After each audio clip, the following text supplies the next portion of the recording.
Thank you very much. It's 1 o'clock. I'd like to start the regular meeting of Township Council. Acting Mayor, Mayor Froese is away today. Good afternoon. I want to bring the regular meeting of Township Council to order. I'd like to start by acknowledging the traditional territory of the Coast Salish people, and in particular, acknowledgement our relationship with the Katzie, Kwantlen, Matsqui, and Semiahmoo First Nations. Ms. Little. Thank you. The first item on the agenda is the adoption and receipt of agenda items. So moved. Before we move and second it, I was wondering if, in light of a full council, if we could adjust or defer a few items, F2, H1, and H2. Okay. Just in comment, is there any other items in lack of not having a mayor or full council here? Does anybody have any? You know, my machine's not working here. Oh, there we go. What, do you want us to put up our hands or something like that? No, I just have to learn how to do this. Council Arneson. No, Council Long. Yes. First, yeah. Oh, well, Acting Mayor, thank you. No, I don't believe that we should be deferring anything. This is a place of business. We have to move on. We have people making applications and doing things, and it's our job to rule on them. So I understand that Mayor Froese couldn't be here for many good reasons, but I don't see that that's going to really affect how we do our business. If the vote is what it is, and of course the mayor has the power to bring things back if something gets, you know, with a tie or whatever. So no, I don't agree at all in changing our way of doing business because one's not available. I mean, I've often missed a meeting myself for special reasons, so you can't stop the business of a multi-million-dollar corporation and a community of the size of the Township of Langley for that reason. So I don't Fair support enough. it, sir. Okay. Councilor Arneson? Just a point of order, Acting Mayor Davis. Yes. Is there a motion on the floor to amend the agenda or adopt it differently? I believe it's to adopt it differently. Okay, so if it fails, then we'll go back and adopt it as presented here. Is that? If it fails, then we move on with the meeting, and That's correct. So right now, just to revisit where we're at, we have a motion to amend the agenda by deleting 3 items. If that were to fail, then we would come back and adopt the agenda as originally presented, or there may be further amendments that may be entertained. okay, so I did hear a motion and a seconder, Yes. but I thought I'd open it up to see if anybody else. Correct. It was moved by yourself and seconded by Councillor Richter. Yes. So now we're in debate on the motion. Councillor Long has made his Okay. feelings known, so now we will continue with the speakers list. Council I'm Arneson? sorry, I'm still not clear. So, because I didn't hear a first and second on the agenda and then a first and second on an amendment to the agenda, so I'm still not clear what we're doing. Yeah, so it wasn't an amendment, it was actually the agenda moved with the 3 items deleted. Deleted, okay. So That's there's- great, okay, thank you. Okay. Councilor Arneson? Thank you. I appreciate that there might be a sentiment that we should consider moving some of these items to a different agenda, but I find this honestly rather irregular based on our own practices in the past. I've never experienced where we've come together in the knowledge there might be somebody missing from council, and then suddenly we're deciding to defer matters on that basis only. I think that our procedure bylaws and all the other regulatory structures that we have totally account for the fact that people will be away. And for example, how do we know somebody won't be away from the next meeting? I mean, this is presuming that something is going to happen today that we can't account for. And I don't think that that's fair to the proponents that are coming forward, and I really don't think it's an appropriate process to follow. So I wouldn't want to set this kind of precedent in light of the fact that at any given day somebody could be gone from the meeting. So I'm not going to be supporting taking these items and deferring them. Thank you. Thank you. Councilor Richter? Yeah, I am going to support the deferral because the items that are referred to are a cannabis store, Fort Langley high-density development and also taking land out of, well, the land's out of the ALR, but converting it to industrial land. I think these are significant enough issues that we need to have a full council present, particularly the mayor. And as has been referenced, the mayor can always bring it back, so we're probably going to end up dealing with it again at the next meeting. So why not just put it off to the next meeting? Thank you. Yeah, thank you.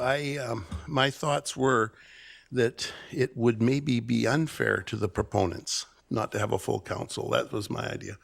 So I guess, yes, Mr. Backham? You have one more speaker. Councillor Ferguson has his hand up. Oh, I'm sorry, Council Ferguson. Can you hear us? You're on mute? You're still on mute? There you go.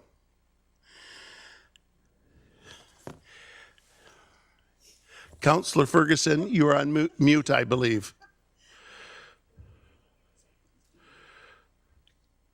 Okay. Oh, we're having difficulties hearing you. We still can't hear you. We can see you, but we can't hear you. Shavens. So,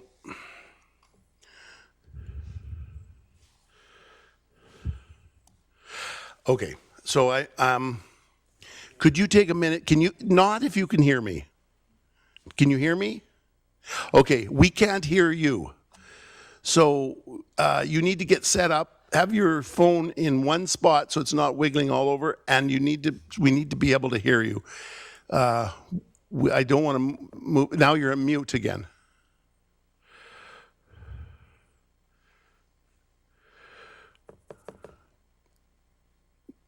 Okay, so Mr. Backham, what at this point should we do? We could do one of two things. We could take a minute and see if IT staff can assist Councillor Ferguson, or if Councillor Ferguson's comfortable just by showing his vote by way of hand signal, that would also be sufficient if you wish to proceed. Okay, so thumbs up means you're in favor, thumbs down means you're opposed. Okay, if that's easy enough for you, okay. Okay, let's move on here. Let's make a vote. It says, Councillor Richter, you're not on there now, right? No, okay. Okay, all in favor, show of hands, all in favor of deferring?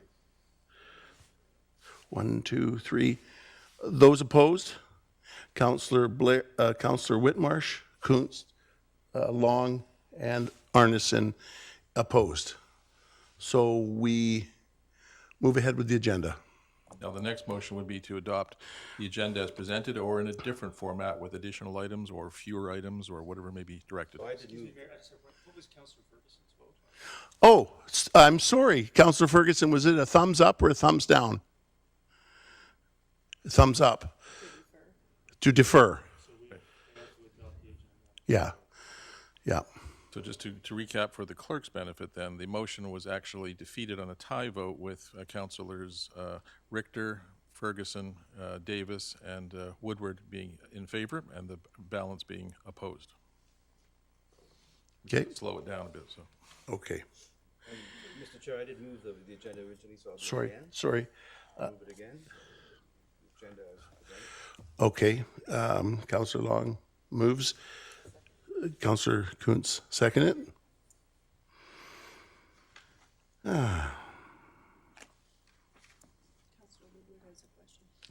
Councillor Woodward, what would your question be? So I don't have a question, actually. I'd like to debate the agenda adoption, if I may. Okay. So I just want to clarify then, we attempted to adopt the agenda without, if you could repeat those for me again. F2. Well, a point of order, that's already passed. We're dealing with what's in front of us, Mr. Chair? Yes, but I'm just gonna clarify. F2, H1, and H2. And is that correct? Yes. Okay, so two of the members that caused the failure of the amended adoption didn't explain any rationale. So I'm wondering if division would have been possible, or maybe that there was some concern on proceeding with some of them, but maybe a couple of others could be debated separately now. You know, I'm gonna ask Mr. Backham to answer that. Thank you, Mr. Chair. The process now is we have an agenda that's been moved and seconded. Sorry, has it been seconded? Yes? Thank you. Long and Coons, thank you. So the next step would then be, are there any amendments? So Councillor Woodward may wish to make an amendment, what would be equivalent of division, but I don't suggest we go through the thing en masse. Rather, it may be one resolution, one matter, 2 matters, 3 matters, 4 matters, 5 matters. It really depends Yeah, upon. so I'm wondering if, trying to look through the agenda here, rather than, maybe there was some resistance to deferring all 3 of those items, I would like to move that we defer H2 on its own. Okay, I'll accept that. We need a second, sir. So we have a speakers list. No, sir, you need a seconder. Oh, do we have a seconder? Councillor Richter? Thank you. So it's on the table now? So I'd like to speak to that, if I may, yeah. Yes. Yeah, thank you. So, yeah, I think that maybe. Sorry, I cut you off. And I just cut Councillor Richter off. Okay. Could you push your button again? I'm sorry. There, my mic's Oh, you back got the on. map? Great, Okay, thanks, yeah. good. So, yeah, I think that we could probably, reviewing it here, we could probably deal with first and second on a cannabis application, and maybe have some discussion on the Fort Langley application prior to maybe considering a separate deferral. But the Gloucester item, I think, is probably one of the bigger items I've seen this term. And so I think that would be appropriate to have the mayor present. I think it's valuable to have the mayor present. I don't see a precedent here really much, and it wouldn't concern me if there was. So I think it's perfectly reasonable on something of that significance that the mayor be here for that, and maybe the other 2 can proceed tonight. Thank you. Yes, okay. Councillor Long? Yes, thank you. Well, everything on the agenda has significance to everybody, okay? And there's different ways of looking at it. You can see there's a polarization happening at the table, Mr. Chair, so we'll continue to debate this, but I think we should move on, and the rationale was given quite clearly by those of us, well, a couple of us that opposed changing the agenda, that we need to move on with the business of the township. Thank you, Councillor Richter. Going to go down and tie votes, which are defeat votes all evening long. But leaving that aside, I did have a question of clarification through you to Mr. Backen, if I might. Mr. Backen, is there any reason, once we hit these individual agenda items, F2, H1, and H2, that we can't just defer those individually? You could defer at that point. The chair would have to make a ruling as to H2 because there's been a deferral motion that was previously, depending on the disposition, dealt with. So we'd have to actually examine that one in particular in terms of the comments made at the time. Okay. I'm in support of deferring actually all 3 of them, so I will support deferring H2. Thank you. Okay. Councillor Woodward? Yeah, so I believe there's some, Councillor Whitmarsh is using Zoom to indicate a desire to speak, not the button system yet. Oh, I would like to speak to it again, but I've already spoken first, so Councillor Whitmarsh technically would go next. okay. Push that button. Councillor Whitmarsh? Yeah, thank you, Acting Mayor Davis. I just wanted to have a question through you to staff just on what implications there might be in deferring H2 from your perspective. This is for 3rd reading, but if we were to defer that for 2 more weeks, I'm assuming, if this was to pass, what would be the implications of that? We can only speak to the procedural implications, and council does at any time have the ability to defer or refer a motion or bylaw for a specific purpose. I understand the intent here is to defer it by 2 weeks to May the 9th for the purpose of having a full council. So it's up to the rest of council to deliberate if that's a valid reason, and the majority of council will make the decision. Thank you. Okay, There we go. I'm sorry. Go ahead, Councillor Woodward. And then, well, I have Councillor Arneson. Councillor Long is always so helpful. I Ma- understand. No, maybe, hey, you guys, we don't have a naughty chair right now. So I'm asking you, please, Councillor Arneson, I believe you were on the second. And have you got, okay, please. Yes, thank you. I appreciate the conversation around whether or not there are some elements of our agenda that are more sensitive than others for any reason. But I do think, and those who may wish to have the mayor here for voting purposes, what I would say is all votes are equal. We don't have a weighted vote for the mayor to weigh in and say, it's my pejorative or my ability to say in any kind of way, this is, something that of course we want to hear from everybody. We're a democracy, but we need to hear from the people that are here today to make a decision. If by default it fails on a tie vote, of course we all understand procedurally there's different things to be done. And as to a precedent or not, maybe some people don't mind setting a precedent. I mind setting this precedent because I think it's too easy to look at different items on the agenda and say, well, from my lens, I think it's better to have this at a different day for a different discussion. But as I said, anybody can be missing from the next meeting, and we don't know who will be there and who won't. So I don't want to predicate putting something forward to a meeting where we can have exactly the same result, whether or not it's the mayor or any member of council who are indistinguishable as to votes. Thank you. Thank you. Councilor Woodward? Yes, I just want to, again, I think the importance of the agenda item, I think, I'm not suggesting we cancel the council meeting. I mean, it's a bit strange to sort of see some of these comments. I think, we've deferred items for a number of different rationales a number of times for other people's absences. We actually have what it looks to be like 7.5 members of council present. Councillor Ferguson doesn't even able to debate with us. This one's pretty important. I don't see the real rush on this.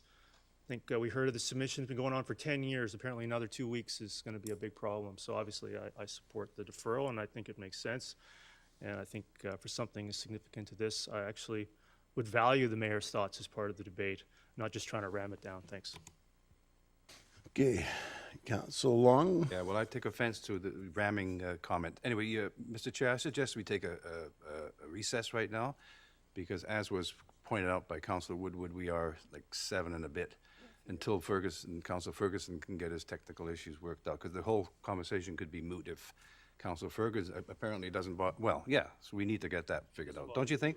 Yeah, okay. You know what? I think there's this consensus. I'll move that we take a recess. Okay, 5-minute recess. Thank you very much. We'll take 5 minutes.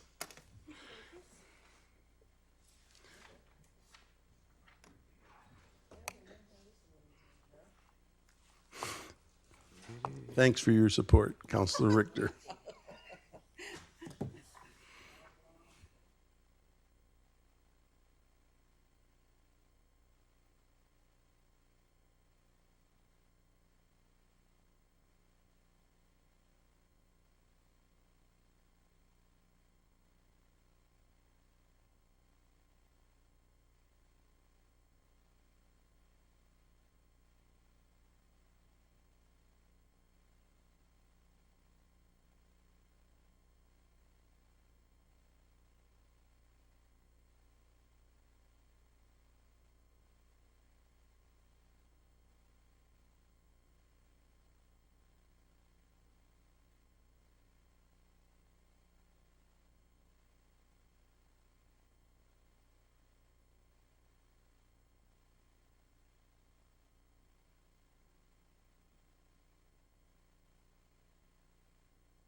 Words.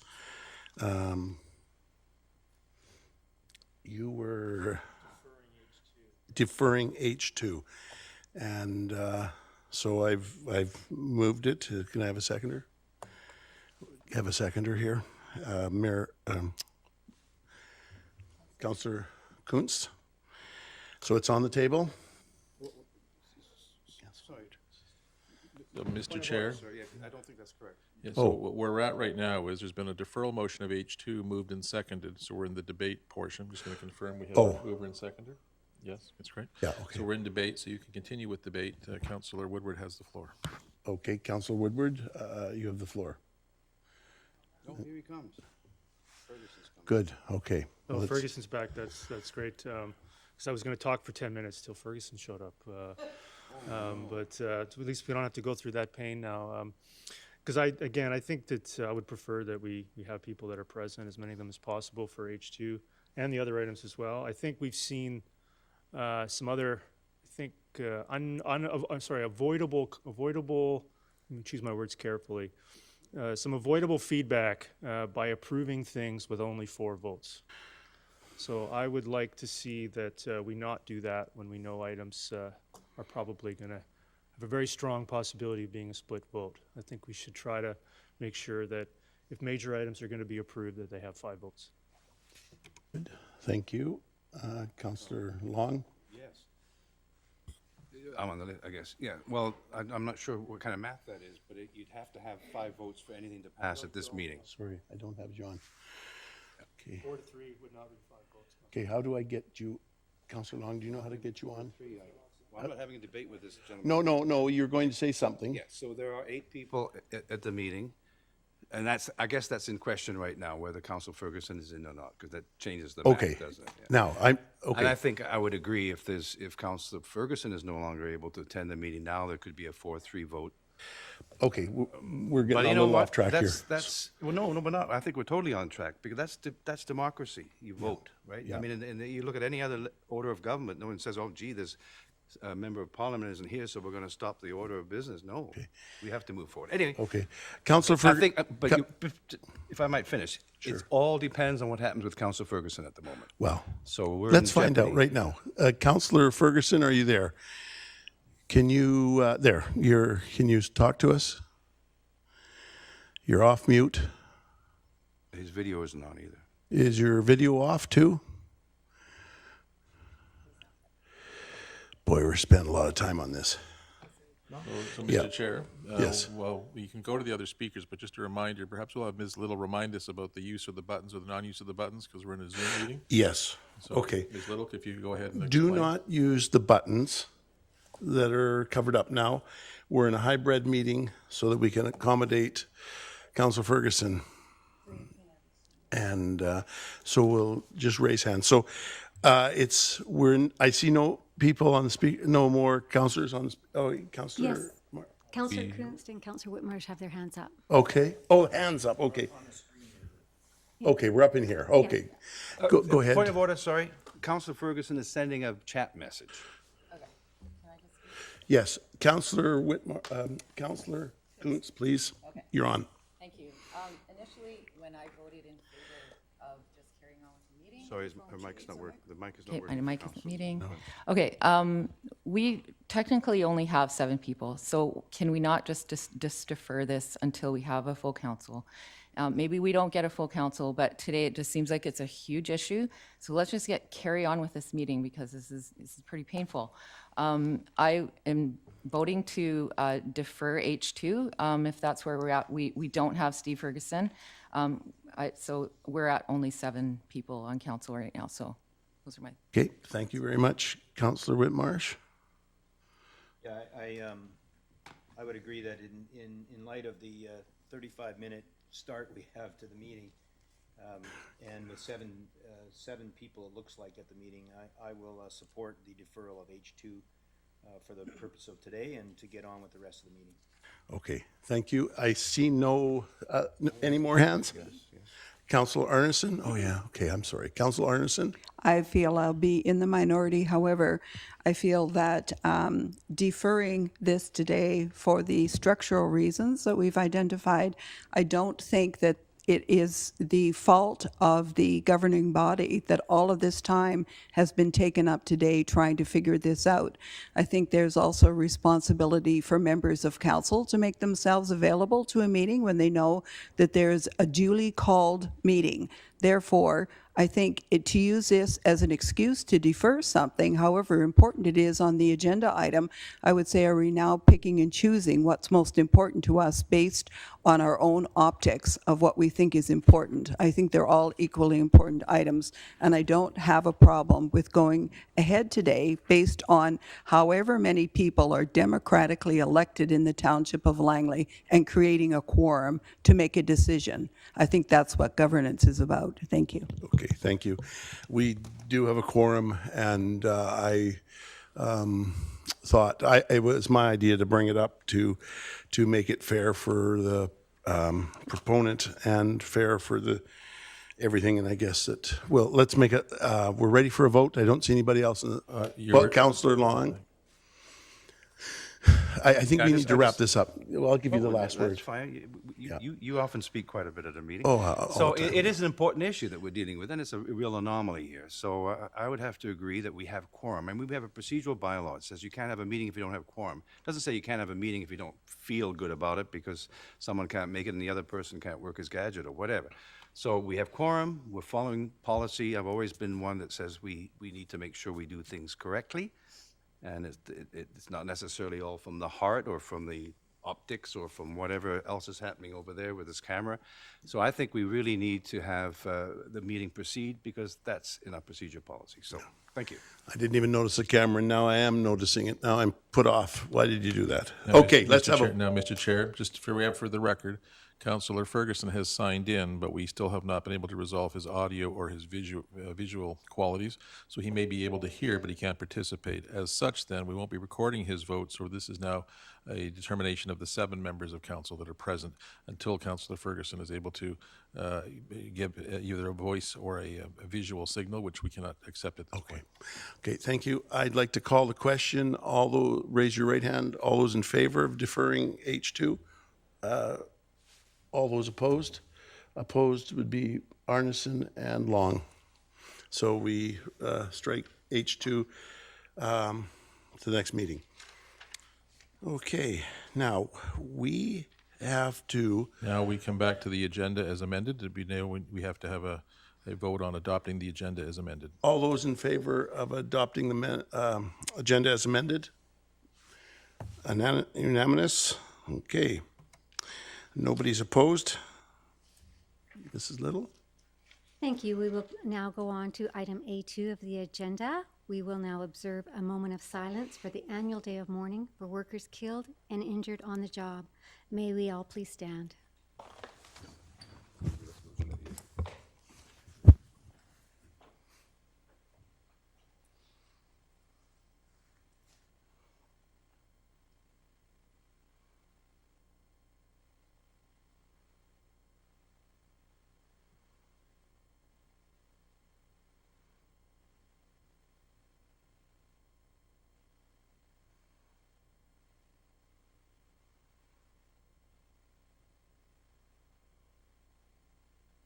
Thank you. Thank you. The next item on the agenda is delegations. And Our delegation today is, oh, I'm so sorry. The next item on the agenda is item B, adoption of the minutes. We will be adopting regular council meeting of April 11th, the public hearing meeting of April 11th, and the special council meeting minutes of April 20th. do I have a motion? Council Arneson, seconded by Council Coots. Any discussion? Okay, all in favor? None opposed? Delegations? Thank you. We will now go to delegations. We have one delegation on the agenda today, Wendy Cook from the New Westminster and District Labour Council. If you'd like to come to the podium, please. Thank you.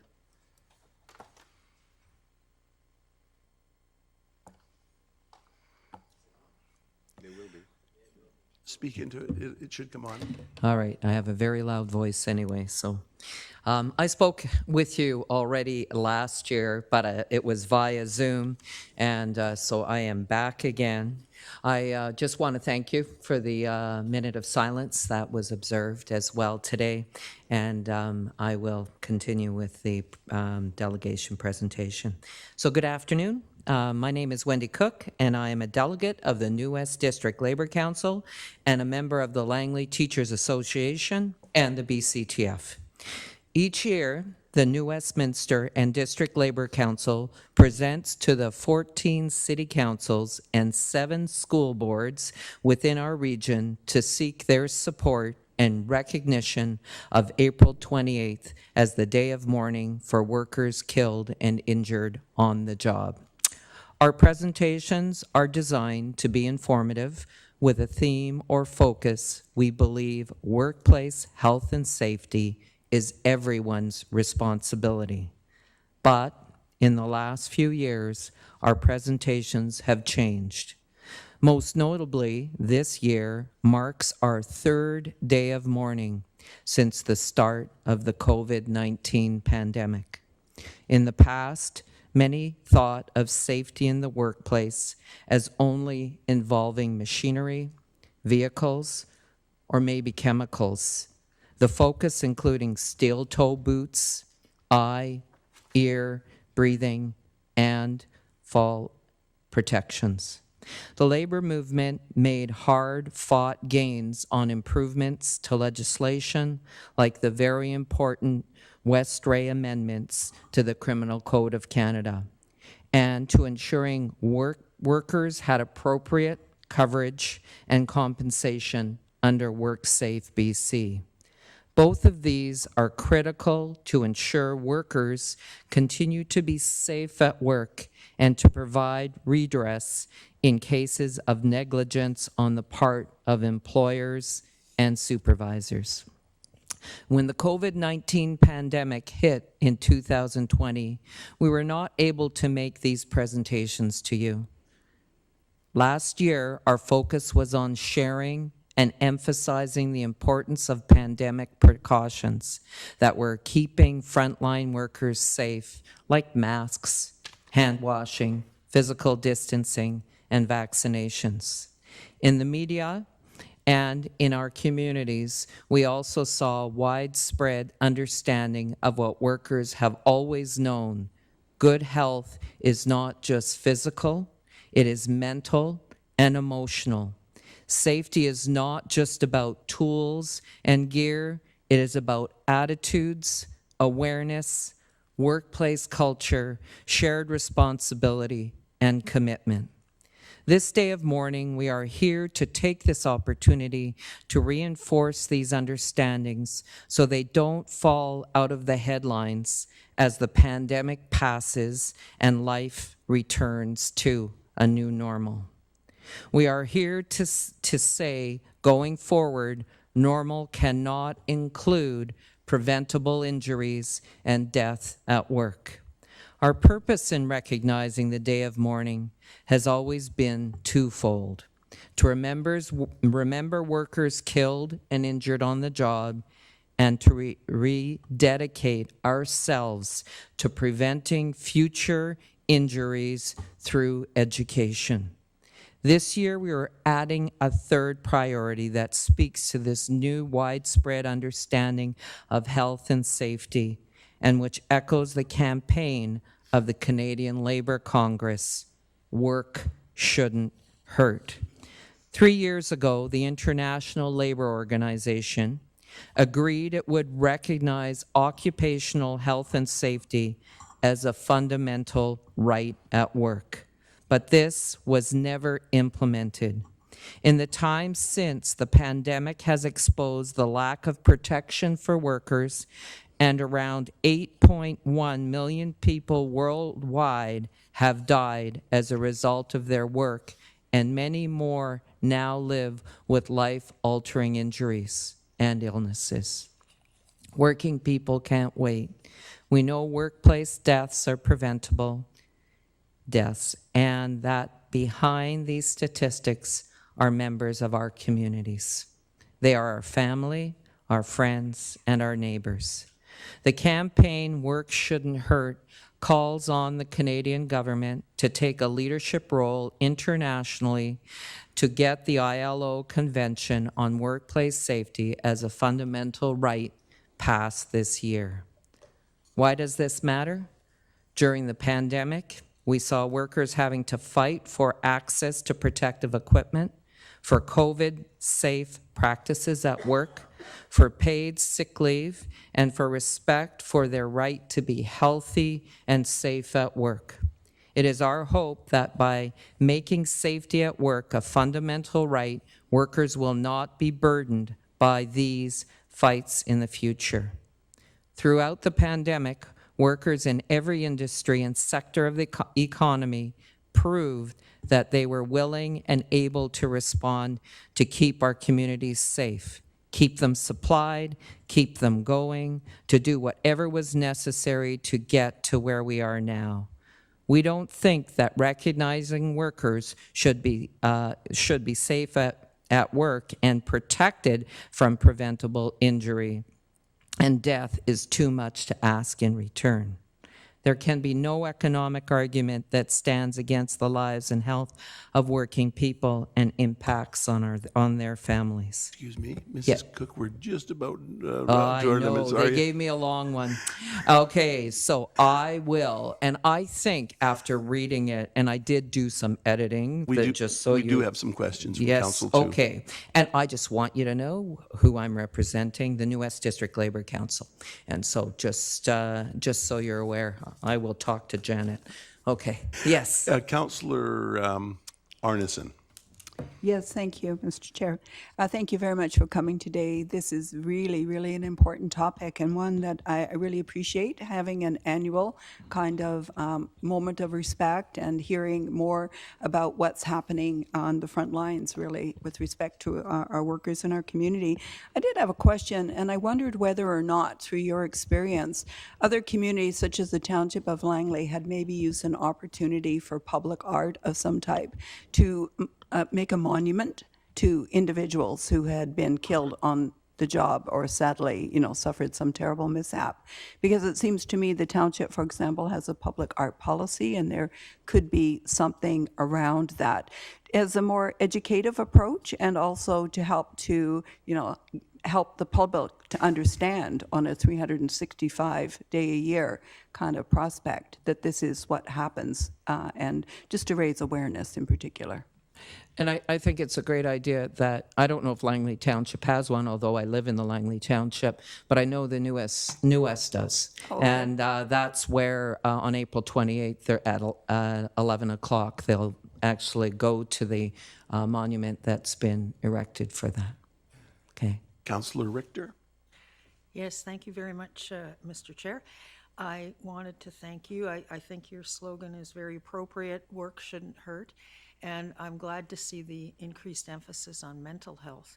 Now, I had a question with regards to the impact of bullying and harassment on mental health in the workplace. Are you seeing an increase in that? In the workplace where I am, yeah, I would say there is an increase in bullying and harassment, and there is definitely an increase in regards to the fact that we need more supports in the area of mental health in all sectors, not just in the schools and the teaching sector. Right. Okay. Thank you so much. Okay, I see no further questions, and thank you very much for coming. Thank you, and I am not staying. I have to do the Langley City meeting as well, so thank you very much. I'm glad you did ours first. Yeah. Thank you. Okay, on to reports. We're moving on to E1. So first on the agenda under reports is item E1, permit, license, and inspections, permit activity, and staffing conversion. Do I have a motion, please? Councillor Whitmarsh, seconder. Councillor Kunst. Any discussion? Councillor Arneson. Thank you, Mr. Mayor. I have a question. I do support this conversion. I think it's really a good idea and necessary given the workloads that we have. I wondered whether or not through staff, through your worship to staff, we had considered in the 2023 budget, or do we always, excuse me, look at how to expand the number of individuals we have doing this? And I say this because as we enter a more complex world of looking at permitting, such as step codes, examination of buildings for air tightness and things like that, I think it's really reasonable that we're going to have more individuals. So this is like an incremental step towards that. But I'm hoping in 2023, if maybe staff could be looking at the potential to expand at least one other position for that purpose. Thank you. Okay. I see no other questions on the board. So I'd like to call the question. All those in favor? And none opposed? Carries. Mrs. Little? Next on the agenda item is item E2, Fireworks Bylaw Amendment Review. Okay, do I have a motioner? Do I have a seconder? Councillor Kuntz? I'm a mover. Okay, Councillor Davis moves it, seconded by Councillor Kuntz. Any discussion? I have Councillor Richter. Yes, thank you very much. I'm just wondering, how soon will we go out with targeted information? Because it seems to me, at least what I've seen in the last year anyway, is that we're seeing a turnover in population in the township, particularly in the rural areas, and people are setting off these fireworks, probably not even knowing that we have rules against fireworks. So I was wondering if staff could please address the question of timing. When will we start putting this information out so that new people to the community will understand that there are rules around the use of fireworks? Thank you. Mr. Beckham? Mr. Chair, the exact timing is still under, I guess, review, but what's been picked up from the committee is it needs to be done on a ongoing basis.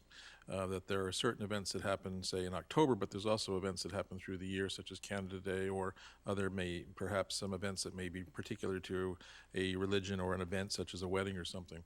So as a consequence, they're developing a program, I think, that would be I'm going to say loosely quarterly, some sort of advertising and reinforcement campaign that would be in that nature, but it's still a bit of a work in progress.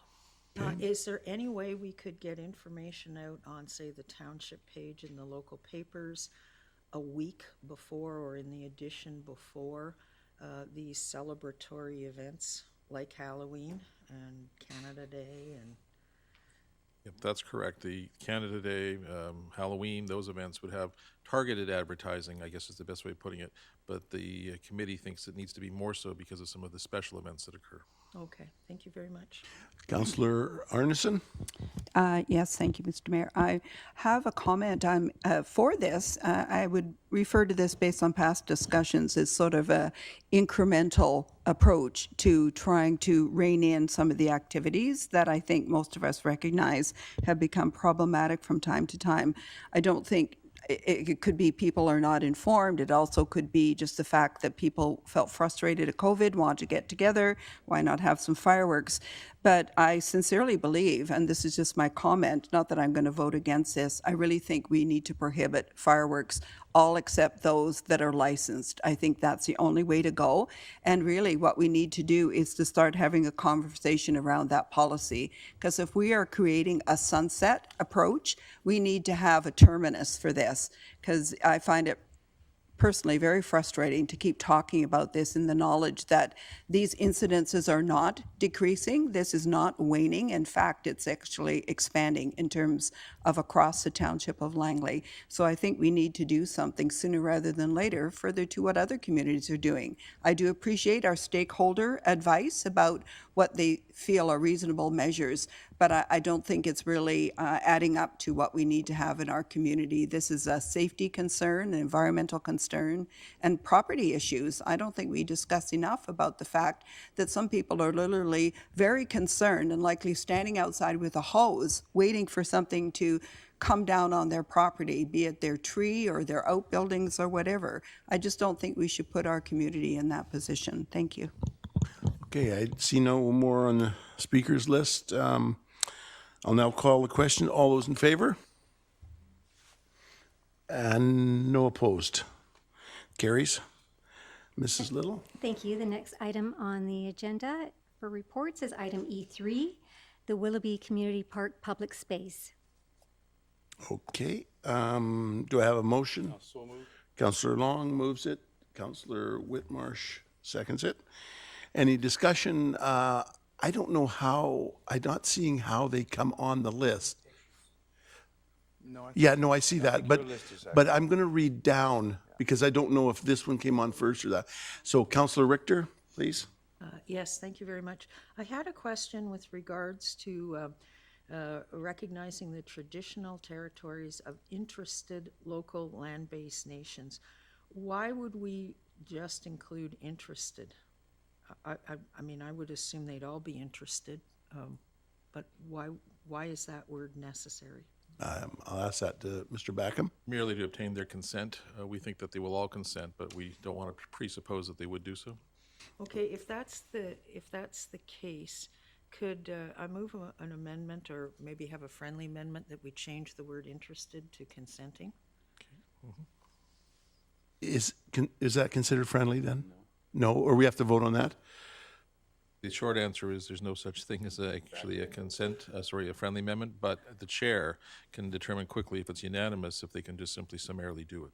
Okay, any comments? Yeah, it's probably, yeah, okay, so we'll go ahead with that. Councillor Whitmarsh, I'm sorry, Councillor Richter, are you done? Yeah, so we have changed, we've deleted interested and substituted consenting, right? Yes. Okay, thank you. Councillor Whitmarsh?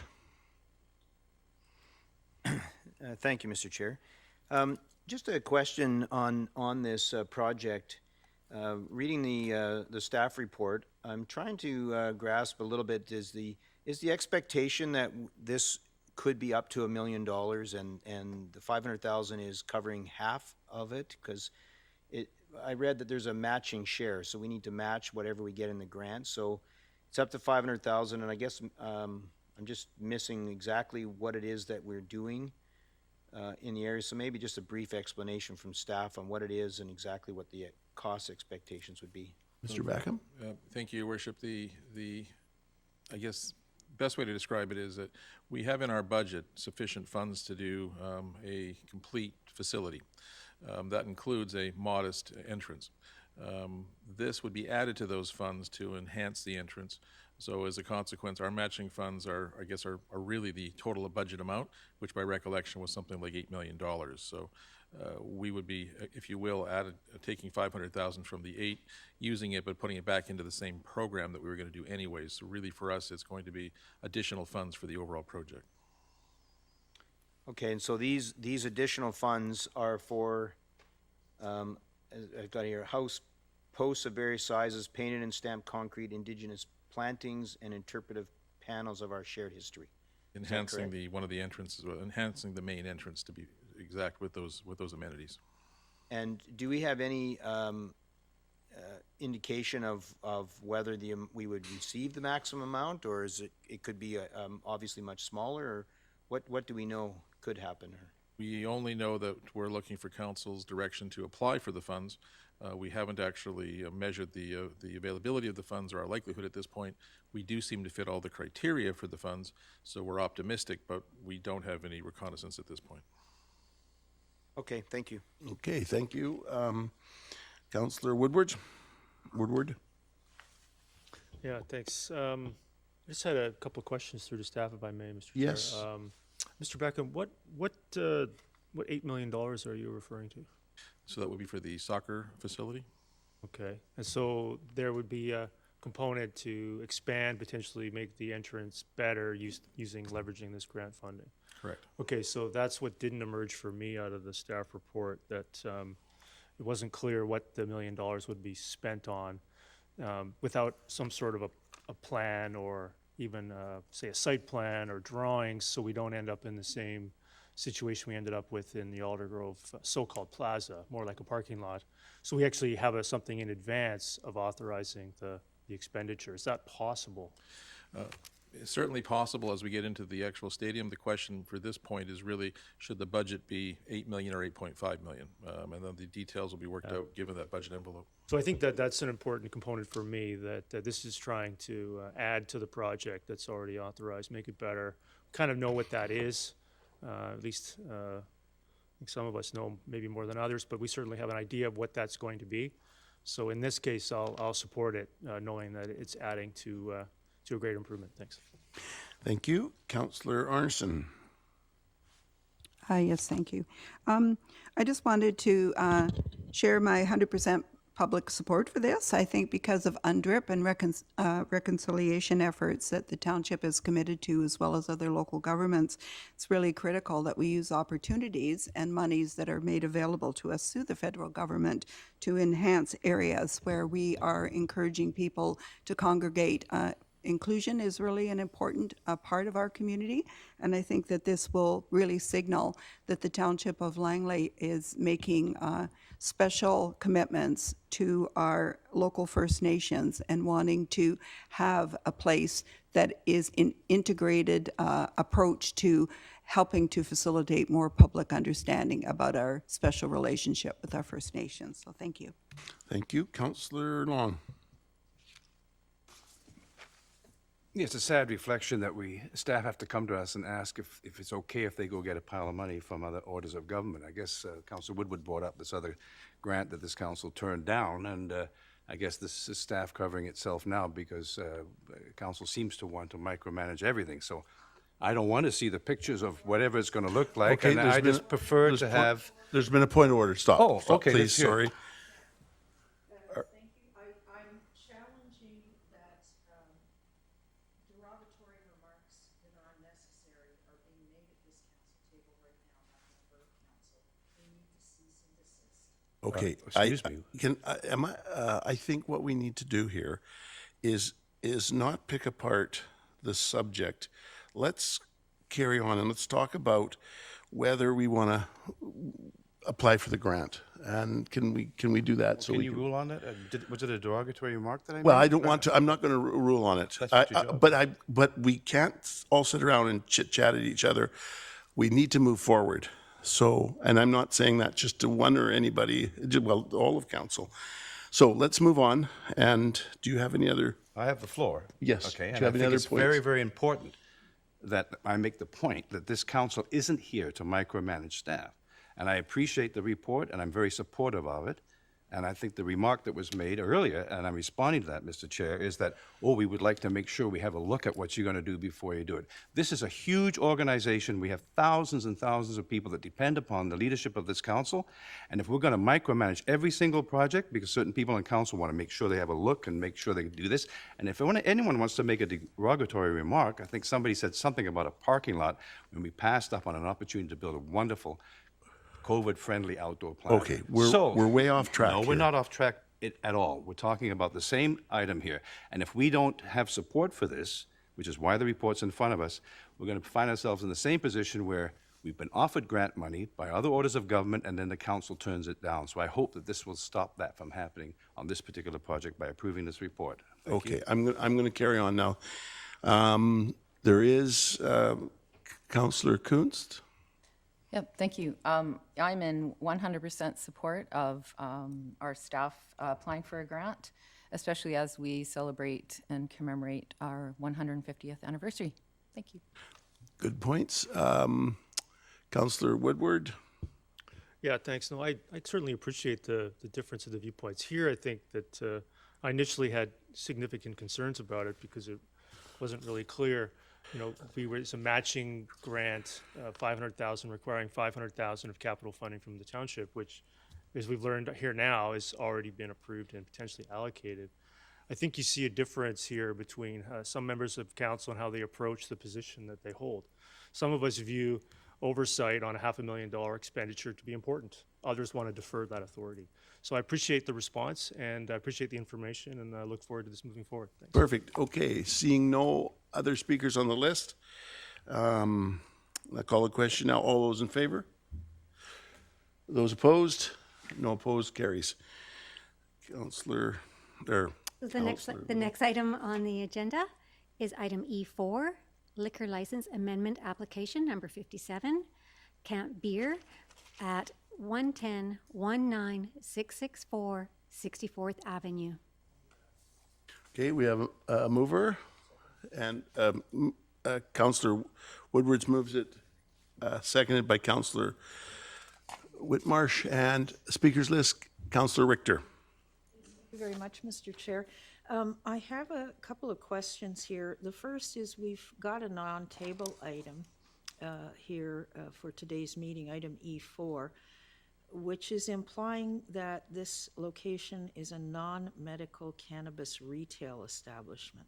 I just wanted to verify with staff that this is about extending a patio. It's not about them selling non-medical cannabis, or do they sell non-medical cannabis? Yes. Could I, maybe could we direct our question through to Mr. Ramonsefi? Thank you, Mr. Chair.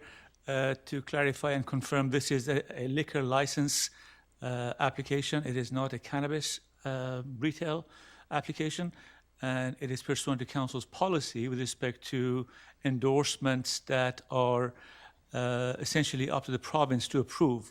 So our council's role pursuant to our own policy is to either endorse the application for expansion of a patio space for liquor dispensation purposes, or not to endorse it to the provincial government, liquor and cannabis control branch. Just one corollary question. The parking has come up in several letters on this. Do they currently have that outdoor patio, that second outdoor patio? So what I guess the question I'm asking is, if we approve this now, it'll become permanent. Are there parking issues right now? Mr. Chair, what I can confirm for council is that the site does currently meet the requirements of the township's zoning bylaw with respect to the uses on the site.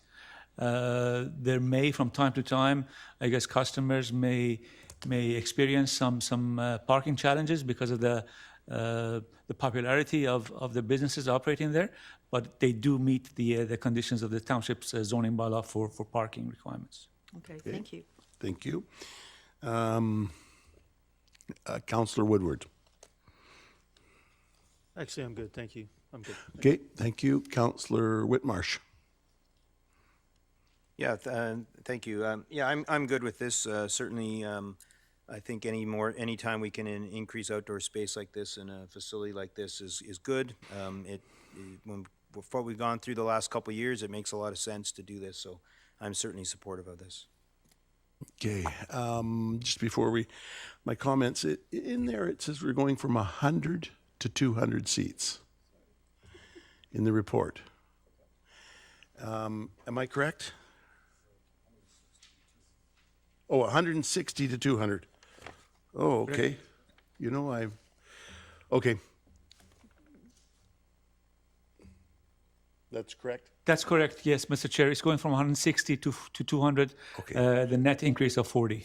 Somewhere along the line in my other book here, I thought it said 100. Okay, anyhow, I'd like to see, Councillor Arneson, you're the next speaker. Yes, thank you. I did have a question. It's further to Councillor Richter's comments, because my recollection from the past is that there were parking issues and that we had received some public feedback about different businesses around the area where it was felt that people were coming to this particular premise and that they were parking on this lot and and another lot, actually. Sorry, that is my point. The other lot was being used as an overflow lot for this one in particular. So understand through Mr. Mayor that that meets the current requirements, but I wouldn't want to not leave the comment left unsaid that it's going to take up some parking spots plus add additional parking spots to the need mix if people are driving there. And I know a lot of people support local pubs and they want to be able to walk there, and that's perfectly fine. But I do wonder about the capacity. If we have a number where we're saying it has to meet this number, what about other buildings in that commercial plaza that want to eventually expand and then won't have any capacity themselves because somebody else has already more or less muscled in on this parking? So I understand it's a fairly cut and dried process. I think I'm going to vote against this because it seems to me that we need to have more parameters in our ability to do public engagement and focus on the aspect of whether or not somebody's ability to expand on a site in a leasehold situation will negatively impact the other buildings and commercial enterprises going forward. Thank you. Thank you. That's a comment, not a question. Okay. Councillor Woodwards, did you? Okay, no, you're done.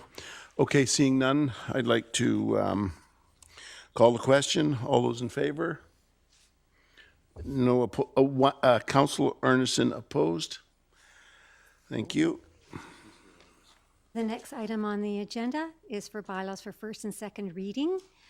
F1 is a rezoning application number 100563 and development permit application number 101072 for the numbered company 1135819 BC and DF Architecture located at 7848 204 Street, bylaw number 5758. Do I have a motion? Councillor Long, seconder. Councillor Kuntz. Any discussion? Councillor Richter. Yeah, I'd just like to know how much. Point of order? Yes. I see Councillor Ferguson. Is he trying to get into the meeting? Sorry Well, to interrupt, Councillor Richter. But Okay, I'm sorry. think it'd Okay, be important, sorry, Councillor Richter. Maybe what we'll do is we'll listen to what you have to say, if you have a train of thought, and then we'll see if we can communicate with Councillor Ferguson.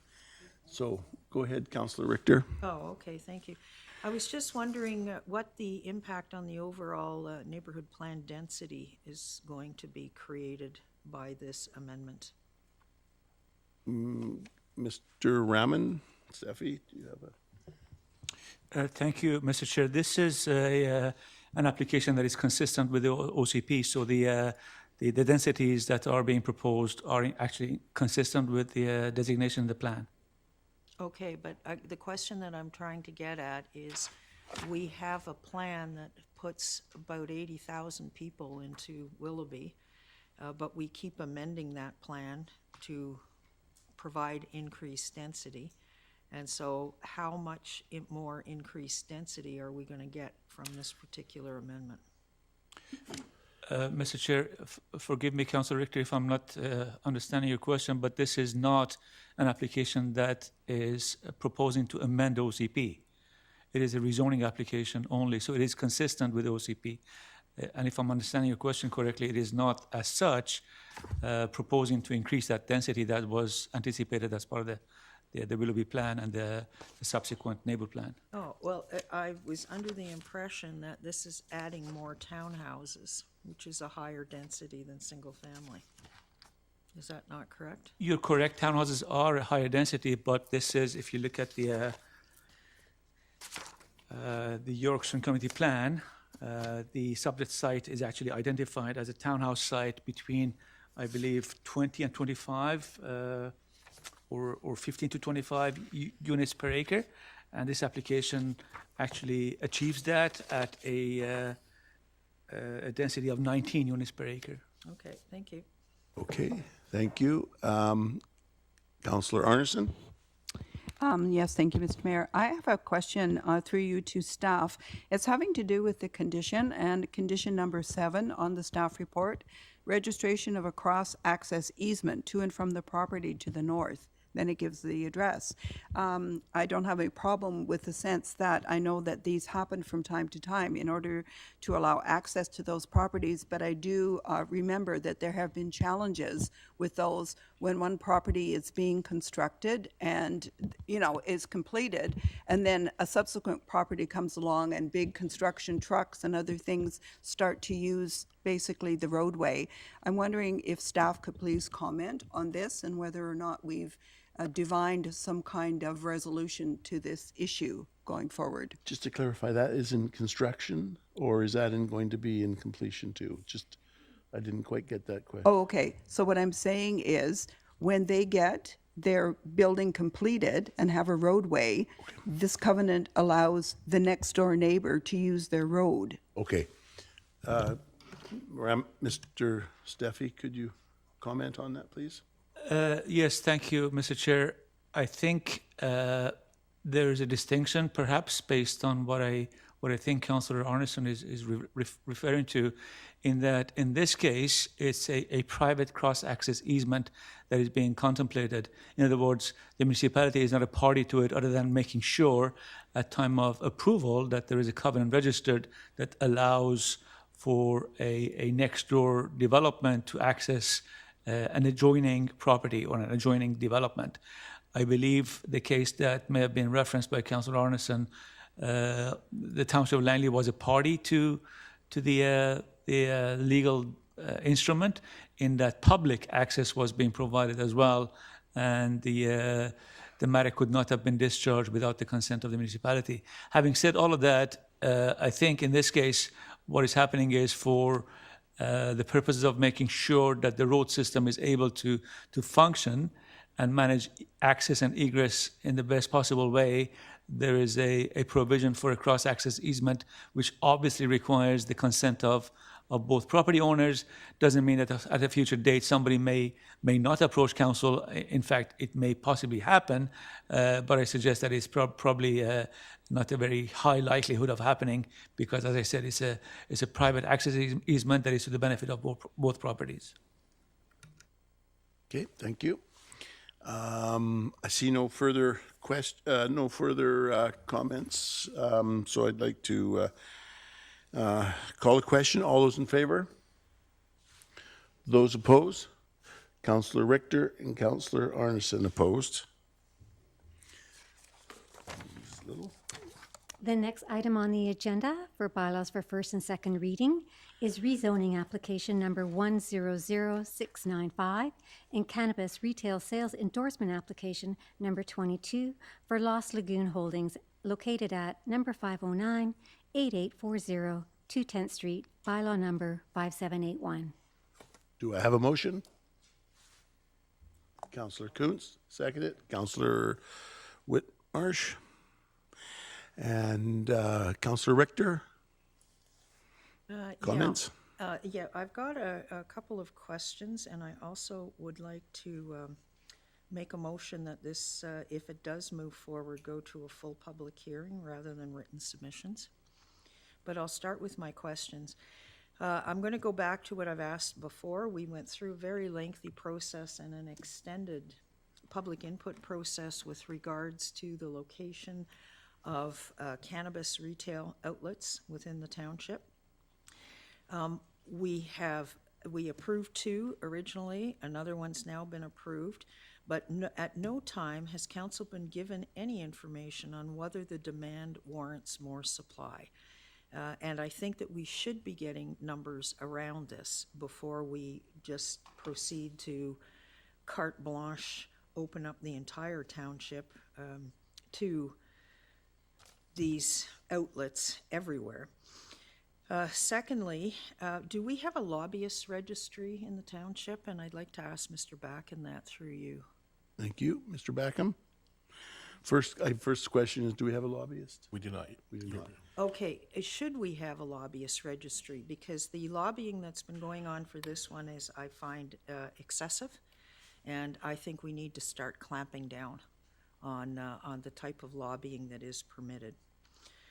So the third thing I'd want to do, but I see there are other people that want to talk, so if you'll come back to me afterwards, I'd like to move a motion that should this proceed to first and second, I won't be supporting it going to first and second, that a full public hearing be held. Thank you.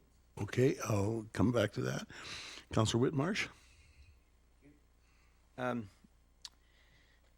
Yeah, it's clear that we, have approved 2 so far, a third one coming on its way for a community of almost 150,000 people.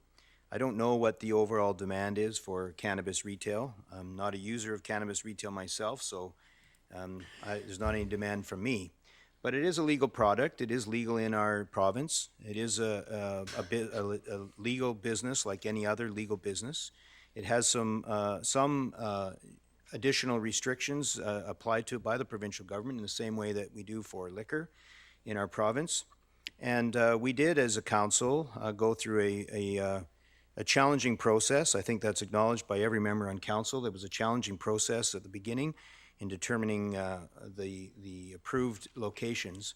We did at one point talk about this at this council, that we would have as much as 8 or as many as 8 outlets in the community, one in each of the various areas throughout our community, and we currently have 2 with a third one coming. So we're not even at halfway of the amount that this council did discuss as a possibility at some point in the future.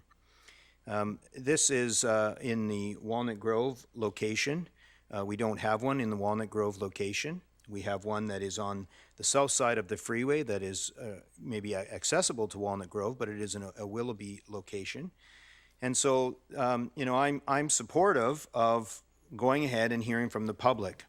We did have some concerns from the public, maybe 3 years ago or so, about these cannabis retail, but 3 years has passed. We've had some in the community. We've seen how they've operated.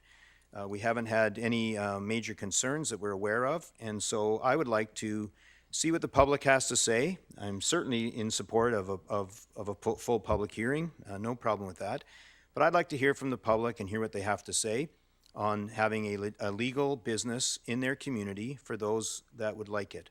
So I will be supporting first and second reading. I don't know what I'll be doing in the future on this application, but I will today agree that it should go to the public and we should get to hear from the public on what they have to say. And after that, I'll make further decisions about where we proceed to. Okay, thank you very much. Again, my numbers don't come up here, and I believe I've written them down. I've got you next, Councillor Woodwards, or were you just? Yeah, okay, go ahead. No, you go ahead.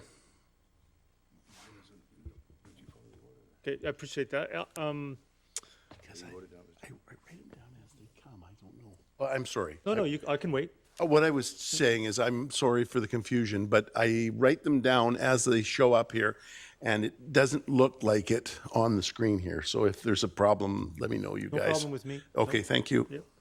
I'm happy to wait. Happy to No, go ahead. wait now. No, Yeah. you're on deck. Yeah, so I've been thinking about this one a fair bit. Maybe Councillor Whitmarsh is referring to the process around the policy. I recall voting down as a council, I believe you voted against it, the cannabis location at this exact same strip mall.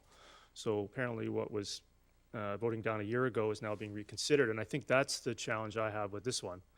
I feel like we made a decision on this particular location, and now we have one very near Walnut Grove over in Carville, right on the other side of 202 there. And I would prefer to put some time between the installation of that location. So if we anticipated one cannabis retail location for Willoughby, and that ended up right on the border with Walnut Grove, does the policy really capture that eventuality? Now, putting another one on the other side at 212, pretty close to some other things that were apparently of a concern a year ago, they're no longer of a concern. So they're still a concern to me. I struggle with some of the feedback clearly coming from the community that I've heard in that particular area. The same feedback that we heard a year ago is still there, and that's what I'm still hearing. And so to me, it kind of made sense to discuss this further at CPC, which I tried to do, and that was voted down. So I'm accepting the fact that we don't want a longer conversation about maybe looking at Walnut Grove versus Carville versus Willoughby and what that might look like now that we've had some experience with that policy. I don't support first and second. I also share the concern, maybe it is time for a lobbyist registry. I've been contacted by multiple people who apparently didn't have the facts. So that's a bit of a concern. I'm not sure why that's been occurring on this particular application and not some of the others. Perhaps that's leading to some of the willingness to see this go forward where a year ago it was not. Thanks. Thank you very much, Councillor. Township of Langley base to Councillor Ferguson. Do we have you back? Oh, shit. Your lips are moving, but your voice isn't coming through. So thumbs up, you want to, thumbs up? Okay, I'm going to kind of hold you to that then. Thank you. Be safe out there, Steve. Councillor Kunst. Yeah, this conversation about cannabis, I mean, we've been talking about it for a while now. So this particular location, I did vote against it initially, and I have some reservations about it. But, you know, this is I'm up to letting the community decide. We process cannabis in this community. People grow it in their homes to the tune of, like, you know, lots of people growing marijuana. And I personally don't use marijuana. I don't need it for any medicinal purposes. But I'm willing to let this application go forward to first and second, and let's let the community decide if they want to have this retail location in their community. I've heard from people saying, you know, we need more. Like I don't want to fly across town to, you know, buy my cannabis from, you know, different places. So I'm willing to just allow this to go to first and second, and let the community decide through a public hearing. Thank you. Thank you. Councillor Long? Yeah, I'll move an amendment to the recommendation that staff be authorized to proceed with a public hearing. Okay, can we still have Councillor Arneson, and I think we're waiting for Well, something. Councillor Richter, well, whatever, whenever you want to do it. But Yeah, it should be- okay. This will save us time if it's in the motion. Okay, but I do want to hear what Councillor Arneson has to say. Oh, thank God. Thank you, Mr. Mayor. I did want to comment. I think it's an interesting policy discussion. Obviously, we've had many discussions about this, the novelty of creating a policy for something that was formerly illegal. Now we're having to create specialized zoning for something that, in my opinion, and unless staff tells me that I'm wrong, will actually run with the property until such time as we rescind the zoning, which would not be a usual circumstance. So beyond what the immediate public is going to tell us, I think that there's a policy discussion to be had about whether or not, irrespective of how I voted for one or another, and my recollection is I didn't support one in this situation in the last go-round, I look at this and say, what are the opportunities, trying to use some oversight to say, is this something that we want to have in this area in particular going forward? Because to me, it is an encumbrance upon some other things we may wish to do. My recollection is it's near a school. No, it doesn't infringe on what our actual parameters are, but that's why we have discretion as a council. And some people may feel, well, I need to hear from the public. I want to hear another go round. But I also look at this as a fairness. And, you know, what objective standard can I use to say that last year we said no to somebody, and now, fast forward in a year, without any further information, one way or another, save for having some people come out in a public hearing format to say, this is a good idea. If there's anything I would hope for this, I think that we should look at our current policy, find out what has and has not worked in the past, to get some stakeholders together and to give us some direct advice about how we could amend the current policy we have before considering this is an open tap to me. What's to stop, the other thing is, what's to stop any of the other proponents who came before us in the past and say, well, now it seems like you're considering all these applications, I'm coming back. You know, they've already made an investment in this. And I just really, further to some other comments in the past, I wonder about fairness. Is this something that is perceived from an optical point of view to be fair to all of the applicants who are putting a proposal together that actually is fairly expensive for them to do? So I won't be supporting this to go to public hearing. I think we need to revisit our parameters. Okay, thank you. Councillor Richter, you had, you're on. Yes, I want to amend the second paragraph to read that council authorized staff to proceed with, and here's the amendment, a public hearing and a written submission opportunity.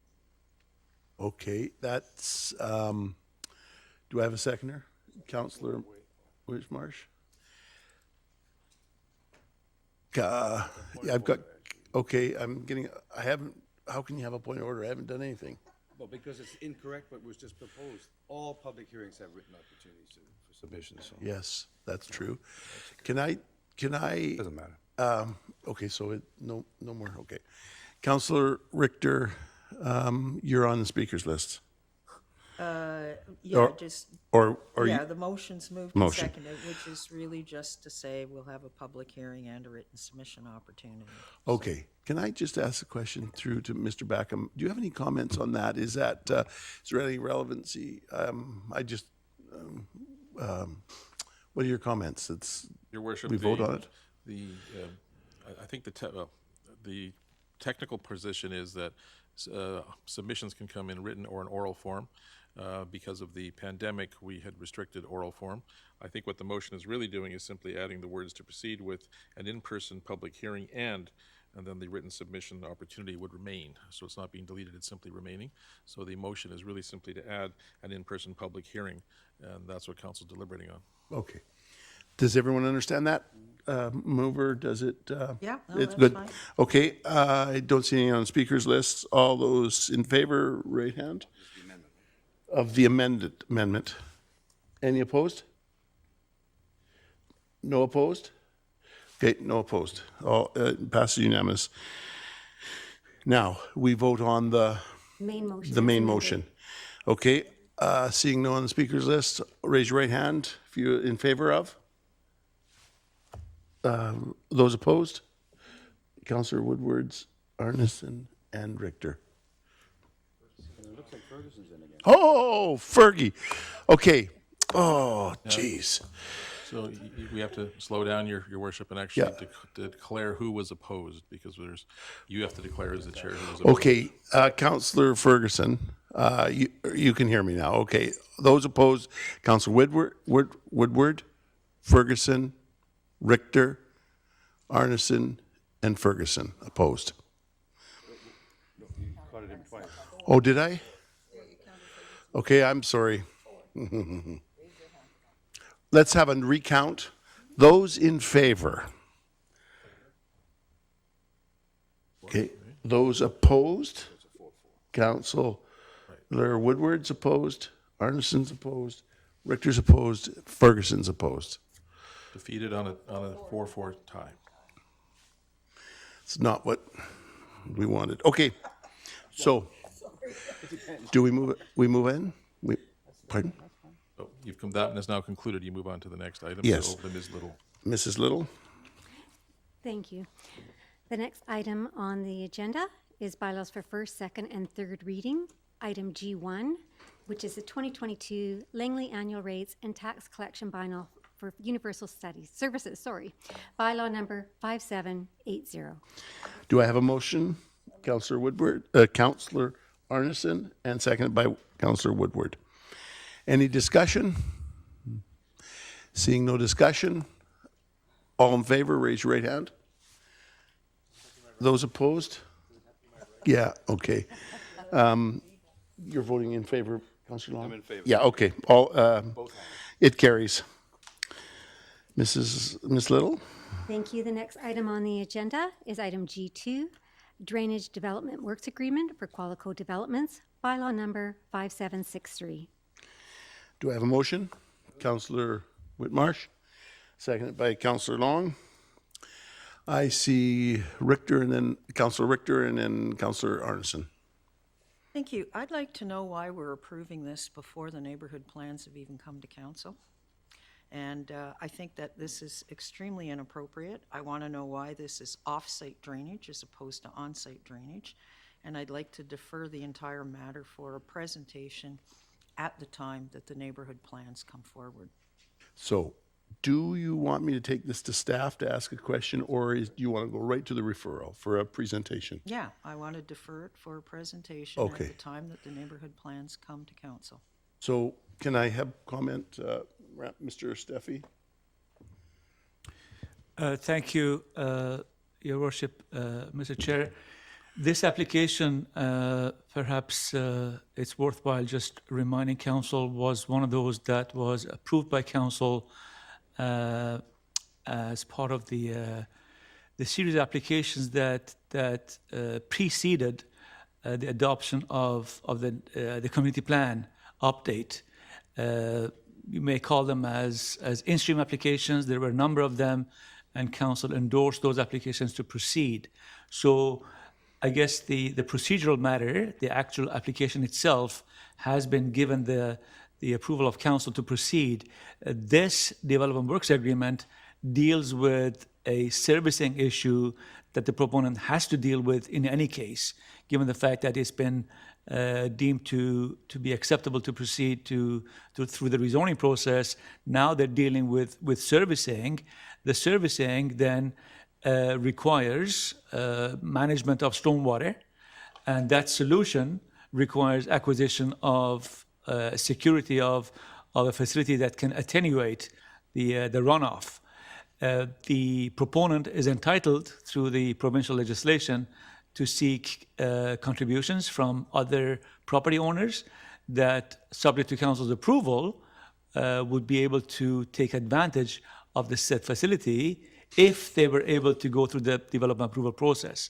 So again, this is something that is a bit different in how we have seen things in the past, in that even though Councillor Richter is quite correct in that there's been no neighborhood plan approved by council, this is really just trying to deal with the servicing issues of an application that was grandfathered based on the historic 1979 plan as opposed to the 2017 plan. Mr. Sefi, this took some time to do the Water Act. This was a 2 or 3 year process, was it? That's correct. Also, thank you, Mr. Backen. This solution required the approval of the province, which took almost 2 years, if not more, to obtain, based on the level of resources available at the agencies at the provincial level. Okay, thank you. Answers to questions. Okay, Councillor Arneson. Yes, thank you, Mr. Mayor. I had a similar concern because, and I did recall that this was grandfathered. My recollection is I didn't vote for any of the grandfathered applications that were going through because, in fact, there does seem to be a repercussion that will happen eventually when we're trying to match up the 3 neighborhood plans, which haven't been endorsed, but have much higher environmental standards than the ones, I think, that would have been contemplated. So while I understand that council voted in favor of allowing this to go forward, I don't think that we should be considering this at this point, because I think if you're going to create a comprehensive plan, it is odd to me that you would allow these anomalies to exist in and amongst all of the other conditions that we're going to put on everybody else. And I don't know how we can say yes to this when, in fact, if we're saying yes, potentially, to these 3 neighborhood plans, and if they don't align with this, I mean, we're saying, oh yeah, well it does, and it would have in any event with the original plan. I don't think that's necessarily true. Council has 100% discretion to make whatever decision that they want. And if I decide, if I was sitting here in the next term and something came along and I thought it wasn't compatible, for example, with our climate strategy, and I couldn't say off the bat that I think this is the case, then I would simply say, no, but now I've got the problem of an existing development. So their timeline may have been delayed and it's problematic for them, but that's not my concern at this time. My concern is to create a good policy, to create great engineering, and to make sure that the development proposals that we have are as progressive as they need to be given the circumstances we find ourselves in. Thank you. Councillor Whitmarsh. Yeah, I think that this, for us to stop something in midstream after they've received the permission by council, approval by council, to go ahead, I'm not sure how many years ago now, maybe, I guess after the 2017 official community plan, so they've been in works on this for 4 years at least, and whether individual councillors support it or not doesn't actually matter. What matters is that this council as a whole supported those applications going forward. They were grandfathered, as we say, and they've done the work, and they're just going through the normal process to accomplish what they need to do. This is a normal expectation. We're working hand in hand with the provincial government on this. It seems crazy to me that we would now stop this process, and because we individually didn't support it 4 years ago, or because we haven't had the new neighborhood plans come to us yet. This is part of those in-stream applications that were there. We knew that was going to be the case when we went forward, and I think we should continue doing the work that what we have in front of us. Thank you. Councillor Richter? Yes, I think Councillor Arneson has raised an excellent point, and that is the onus is on us to ensure that even though this is grandfathered, it is going to meet the standards in the new neighborhood plan. So I'm going to go back to what I originally asked for and move a deferral for a presentation on this at the time that the neighborhood plans come forward to council for consideration. Okay. So we have a seconder here, Councillor Arneson. And any comments on that? Okay, I'm seeing none. I'm going to call of you, Councillor Whitmarsh. Thanks, Mr. Chair. Maybe just a question to staff. The motion is asking for a presentation when the plans come to council. Can we get some kind of idea on timeline on when we expect that would be and when this presentation would occur if this was to pass? Mr. Seffi, I guess the question is really the status of the plans, but keeping in mind their submission to council and their ultimate adoption, if that occurs, is at a much different time. But when do you expect that they may be returning if in a best case scenario? Thank you. Mr. Chair, the last public engagement, step was concluded recently in the past month. Staff currently anticipates being able to not complete, but bring the engineering servicing plan to a level that staff is quite comfortable with it. And the subject application that is in front of council is quite consistent with that. So that is currently in the process of being finalized, and I'm anticipating being able to present to council the neighborhood plans for consideration of next steps prior to the summer break, so maybe in June or July of this year. So that's the current projections. Thank you. Okay, so we're voting, Councillor Long, sorry. Yeah, thanks, Mr. Chair. You're doing a great job, by the way.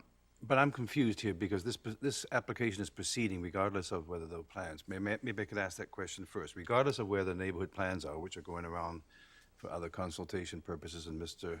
Safey has just told us a timeline, regardless of that, is this development not going to proceed regardless?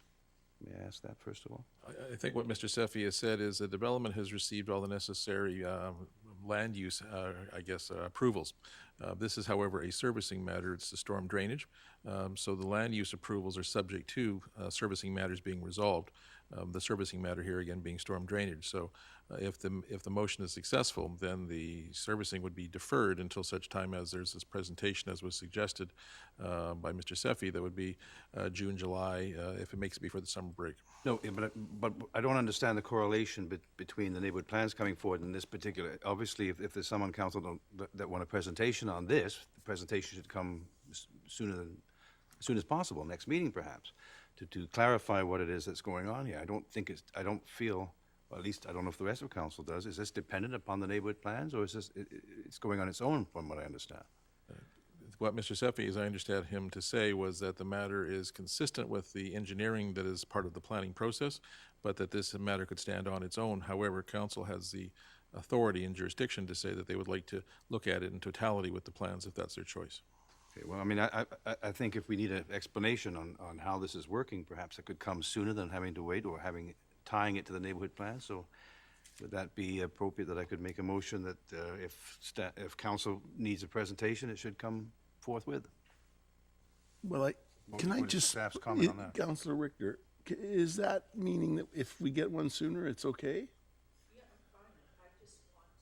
Have the question that Councillor Arneson raised answered, because it's also the question I have, which is this matching the advanced standards that we're going to have for the neighborhood plans?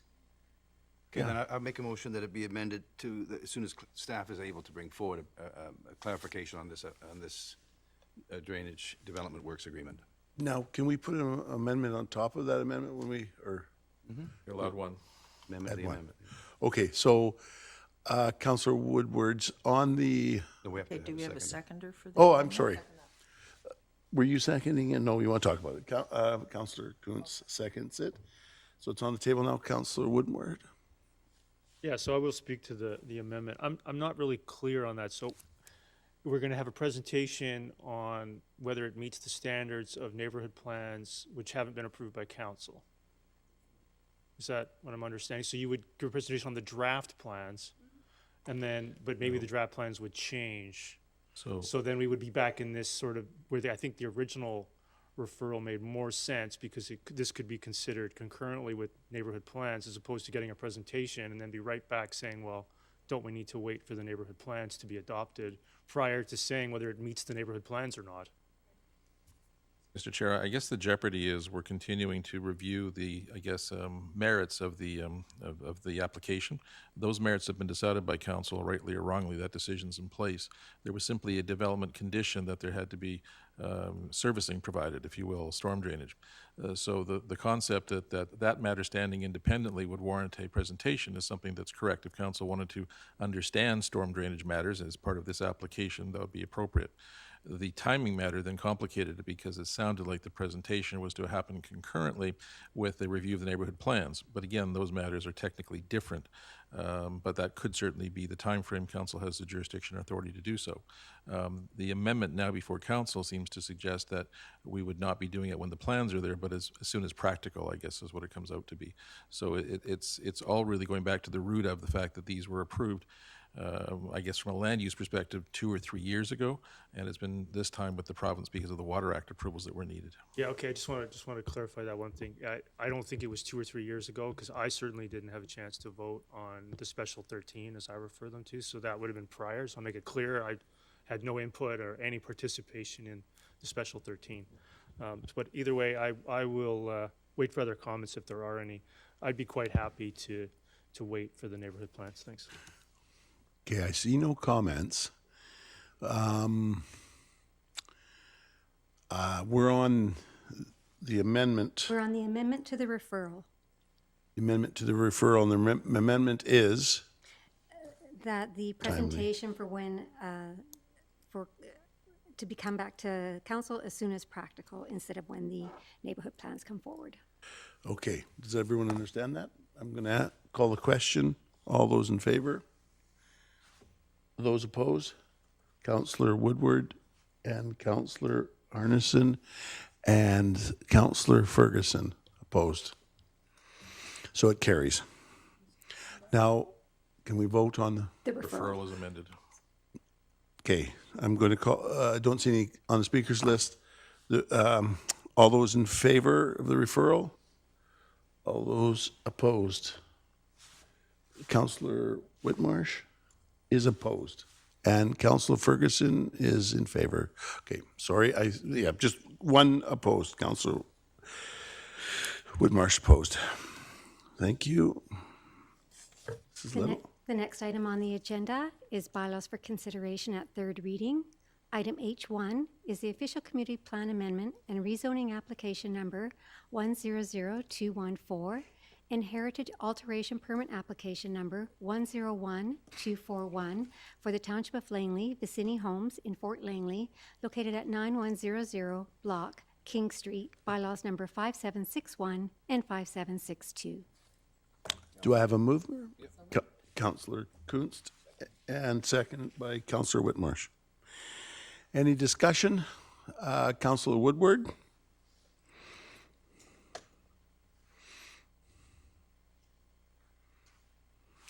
For my mic. Oh, there we go. Yeah. I just want to, I don't have any discussion yet. I might save it, so I'm not speaking to the main motion at this point. But I just want to give you notice, Mr. Chair or Acting Mayor Davis, that I would like to make a referral for an additional or new public hearing based on the changes, all right? Okay. We'll just hang, can I just go through the Yeah, speakers? when you're list? ready to take that. Councillor Whitmarsh? Yes, thank you, Mr. Chair. we had a public hearing a while back on this development, and we heard a number of things from the community. They're in our staff report of items that were sort of identified. Many of them related to parking issues.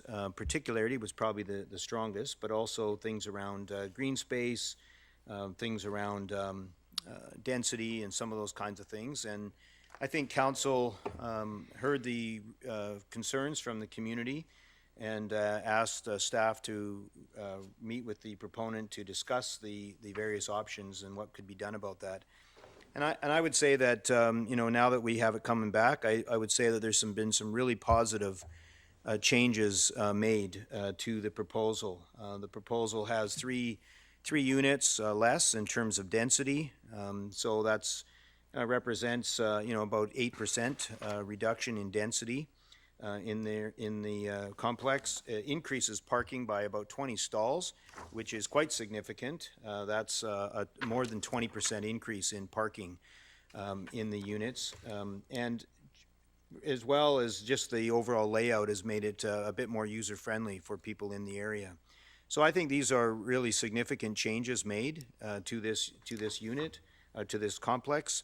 I think that the proponent has listened to what council discussed and debated, and I think they listened to those at the public hearing and has responded. So I certainly am supportive of this application going forward. I think the adjustments certainly merit us moving it forward as a council.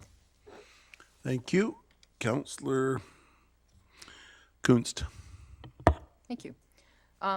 Yeah, I appreciate all the changes that the proponent has made, especially in the areas of parking and additional trees.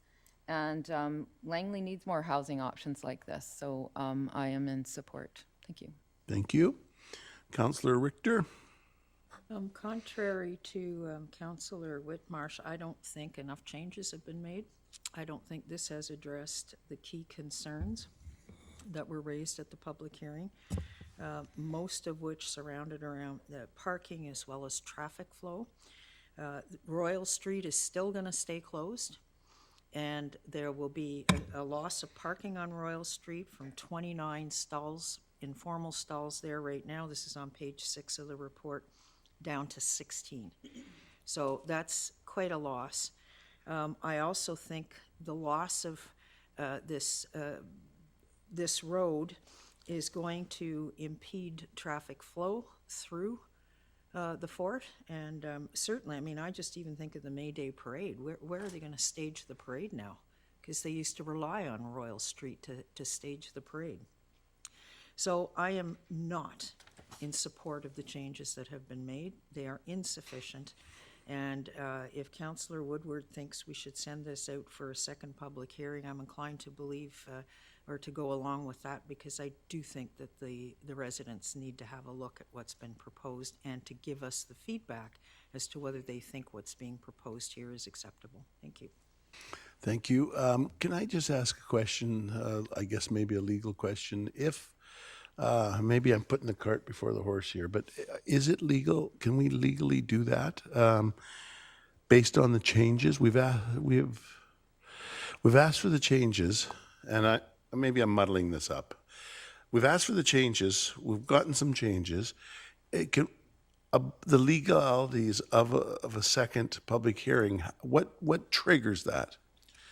The triggering mechanism is council's determination that the changes are significant enough that it would warrant a further public hearing, or that it may impact the community in such a way that the community should be heard. So legally, yes, it can be done, provided it's the direction of council and not merely the chair. Okay, thank you. Councillor Woodward's your next up. Want to speak before I make Sure, that- Councillor make Anderson, that go ahead. referral? Yeah. Yes, thank you. I do appreciate the comments around the table, and I understand that there is discretion to consider the relevance of whether or not there are substantive changes and whether or not that really reaches, I'll call it a bar, to whether or not we should reinitiate an entire public engagement with respect to a public hearing aspect of it. My most recent recollection of this is that we heard a lot of people in the community, both for and against, talking about this. I personally thought that there was substantive information that was generated for the purpose of the proponent going back to work with staff. So now we've fast forward a couple of months, now it's come back. From my view, I can't speak, for everybody, obviously, and that's not my job, but I look at this and say, okay, there has to be a terminus to some of these discussions as to whether or not council, as elected officials, feel that in fairness to what they have as a vision for the community and what they think is fair, whether or not we're going to say yes or no. It's ultimately going to be a vote on that. So I have to balance that in my mind as to the prospect of having yet another period of public engagement so that people can look at, well, is it really, 5 extra parking spots that, we think is enough, or the extra trees. I'm not trying to be facetious. I'm trying to explain a policy point that in my mind is quite important. I think on balance, excuse me, I need some water.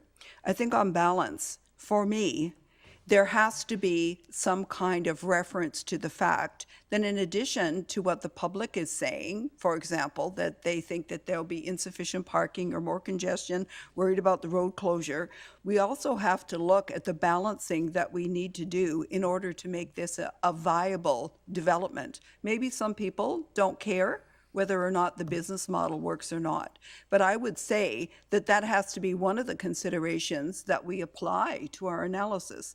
Because in fact, if we are going to put the proponent in a position where it is not financially feasible for them to continue, we have totally predicated, or at least partially predicated, many things in Fort Langley based on this. This is long-term trajectory. This has been in discussion for years. So now this is a culmination of what we decided to do.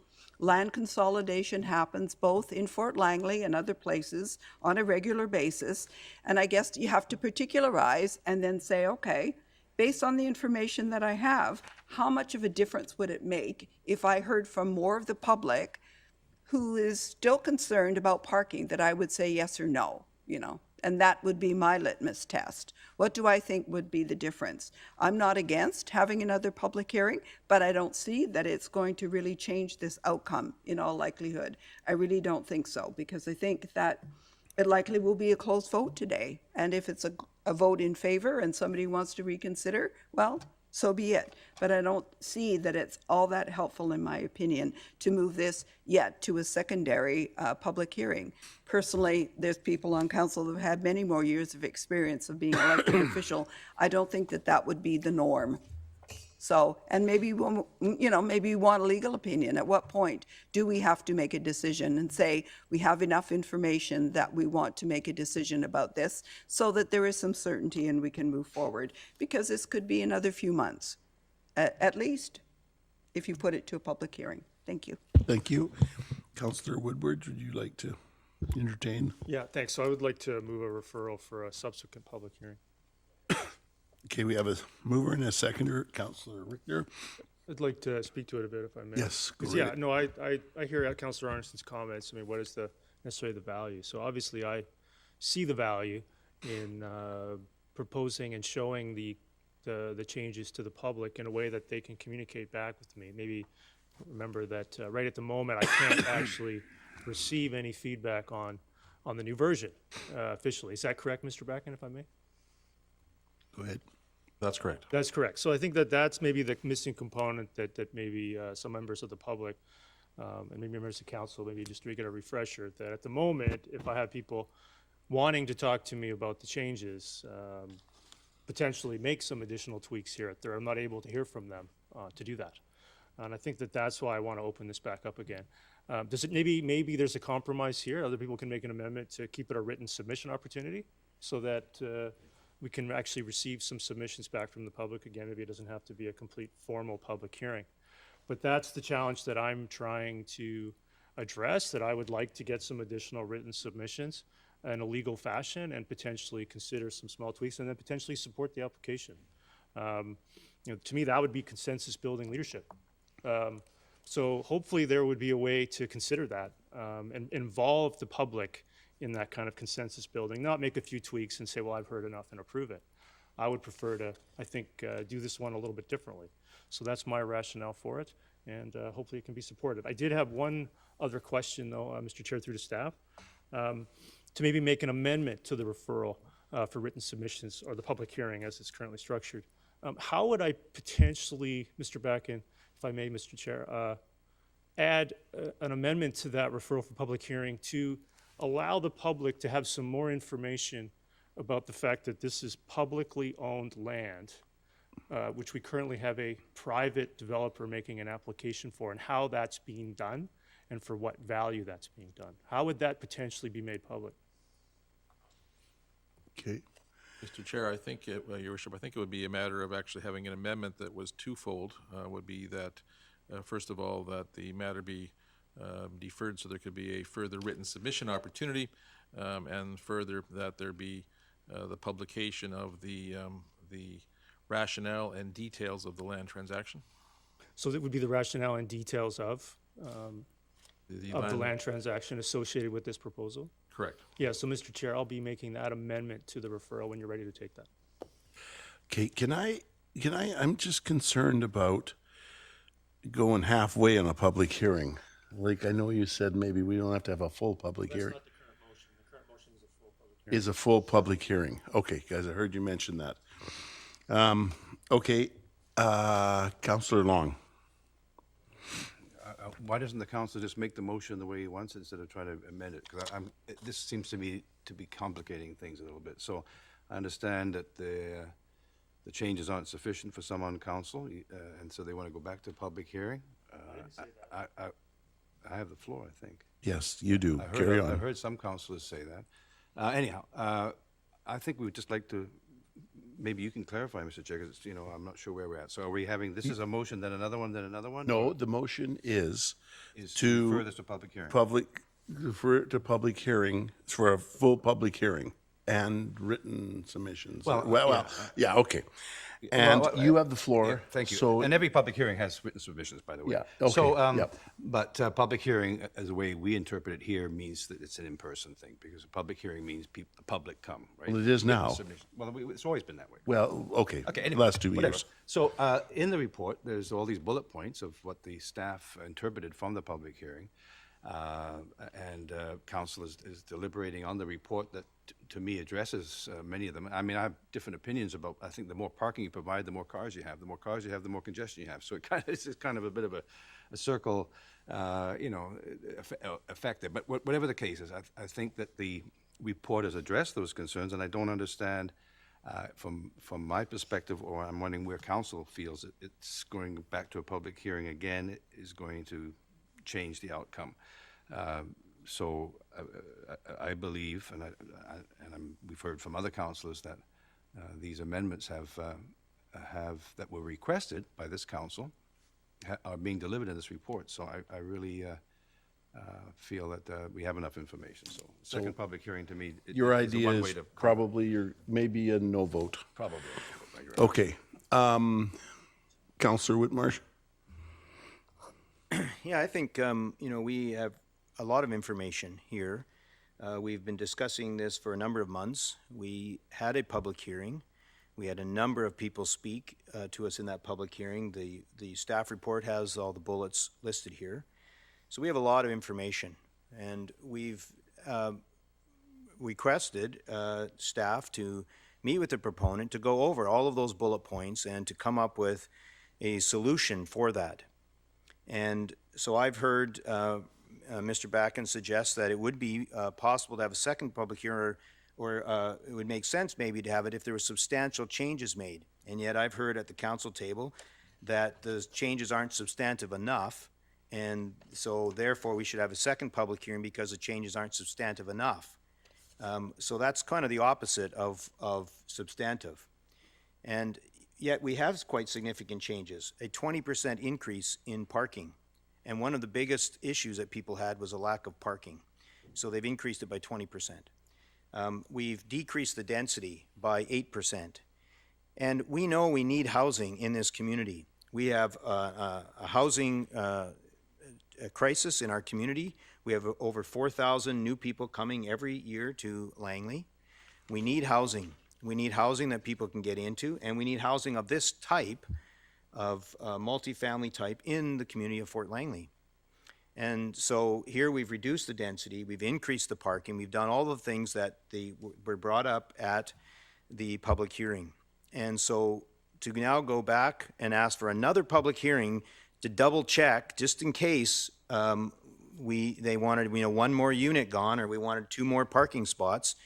At some point, we as a council have to provide leadership. We've done the consensus building over months of time with our community.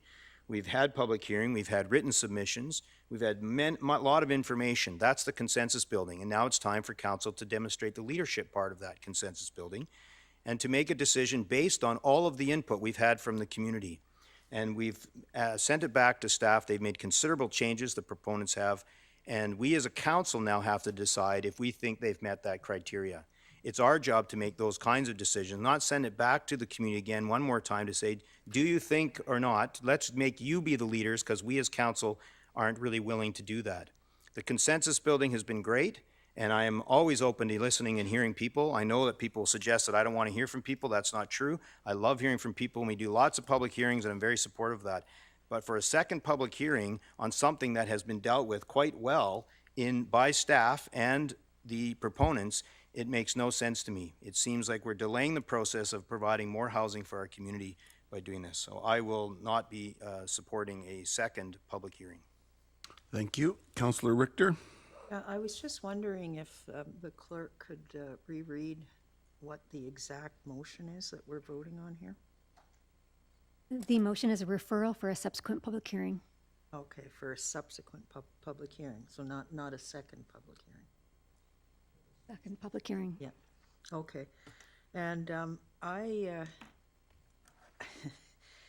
I think leadership is shown by listening to the public, honestly. And Councillor Woodward made a very good point when he said, we can't get any more input on this. So we've asked staff to talk to the proponent, which staff have done, and staff have brought back a compromise. The question is the compromise good enough?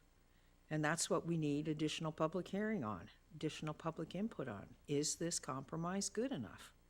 And, for the comment that we need to show leadership here, we're not the ones that live in that community. I don't think there's any person sitting at this table right now that actually lives in Fort Langley.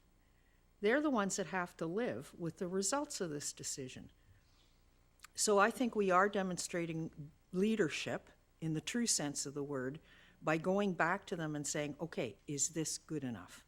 And I will support this motion. Thank you, Councillor Long.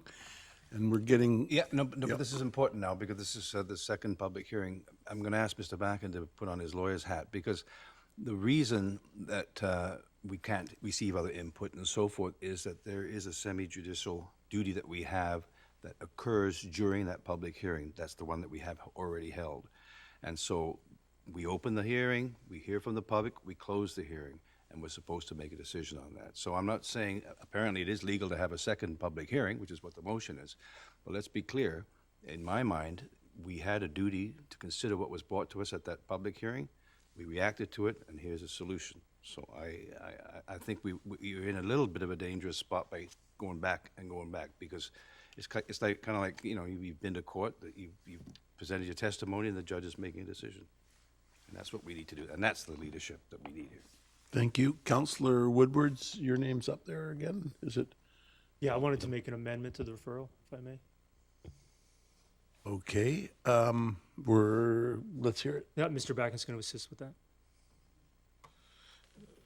So if that's our previous discussion, I think it's actually to alter, first of all, part one of a two-parter is to actually have additional written submissions in light of the revisions made to the application. And then secondly, to provide additional information to the public as to the nature and details of the land transaction that the application is being brought forward from. That's correct. Thank you. Okay, do we have a seconder? No, I have a question. Well, we need to second it. Councillor Richter? I'd like to speak to it if I may, but Sure. I'm happy to hear Well- your question first. Are you sure? I don't mind. You're entitled. You're number one if you want. Yeah, so I think I'm trying to improve the referral here to give it some more rationale as well. One of the comments I heard a lot of before the public hearing was, there was a lot of confusion about who would own this land. And a lot of confusion around how is a private developer making an application for township-owned land. A lot of people were actually shocked to learn that it was township-owned land. So I think that that's another rationale to hear from people. The motion on the referral, which I wasn't, but I have to mention it now, unfortunately, given some of these comments, was to address all of the comments submitted. Well, one of the big comments made was the closure of Royal, and Royal's still being closed. So, and a lot of that was in comparison to potentially putting some parking there. Well, a different solution has been worked out with the staff and the developer. And I think it's important to take that particular item back to the community, not just say, well, we threw some more parking in the driveways, therefore it's been solved. I would like to think that does the public consider that solved? I think there's just a philosophical difference with how to conduct development on not only township-owned lands, but how to conduct it in general in regards to some of these things. This was one of the larger public hearings of this council term, a significant volume of input and feedback. And I think members of the public can be brought along with some of the issues that have been raised around housing and different housing types in Fort Langley. A concern in some areas, but not too much of a concern in others. Some really need for some diversified housing in Fort Langley and some of the other aspects around some of the financial merits of the transaction as well. I think that that's important to bring the public along on. And I'm somewhere in the middle where we need to make decisions and we need to show leadership, but leadership isn't imposing things on people and ignoring them. That's not leadership. So I think that I would like to really give a lot of confidence to the process that we have valued public input. We did take a good hard look at closing Royal, provided an additional solution to that through the staff and the developer, and hear from the public and take some more time with that. I don't view that as holding up affordable housing, because this has nothing to do with solving the housing crisis when a townhouse is going to be $1.5 million. That's not solving any housing crisis that I'm aware of. So I think that that is an important element to consider as well, that let's try to bring the public along. Let's take that input very seriously for what I think is a pretty important area. I've been lectured for over a decade on the heritage conservation area. I haven't heard much about it on this one. So I think that it's really important to consider the perception of the sensitivity of the area to many of the residents that live there, and that's really important to me. And taking time with it to do that is also really important to me. Thanks. Okay, thank you, Councilor Arneson, and we should make a vote. Okay. Well, I'd like to put forward a motion to divide. So I like these two elements, but I would like to separately vote on them. In my opinion, creating this, new, I'll call it transparency model for people who may or may not have known that the township owned the land.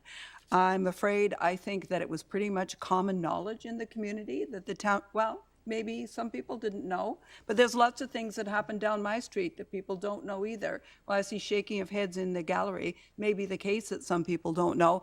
But if I'm going to go out and ask, does every single person know that the township owns this land and whether or not they think that this is a fair business transaction, I don't know what that has to do with the public hearing as to whether or not people really like this as a development or not. I call this scope creep. So this is a situation in which you're now looking and, in a subterranean kind of way, looking at, well, how does the township do business and how do we decide to do this?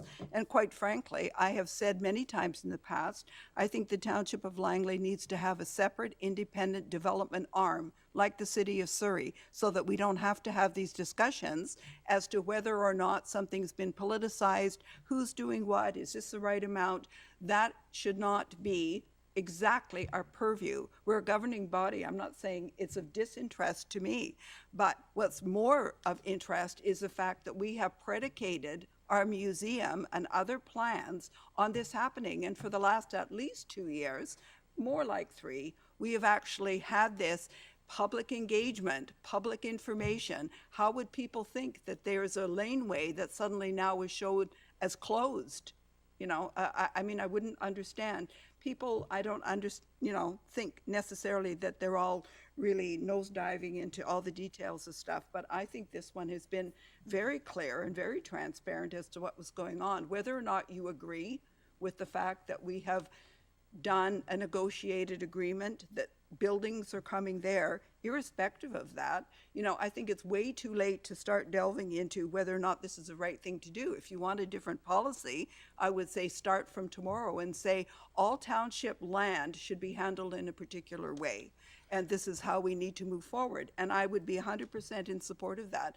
But to go back now 3 years and say, well, maybe it wasn't quite the right negotiation, or maybe they're getting too much money, I just don't think that should be part of our public hearing or our focus at this time. Yeah, we're having a lot of, we're unpacking this one really well. So I'm Councillor Richter, you're up. Maybe we should. Mr. Chair, I think there was a motion to divide, but I may be in. Oh, I lost that. Okay. We have a motion to divide now. Okay. So do we vote on the motion to divide? A mover and seconder, then motion. Okay. Mover, seconder, then call the question. Can we have the mover is Councillor Arneson, the seconder is Councillor Coutts. And for division, all those in favor?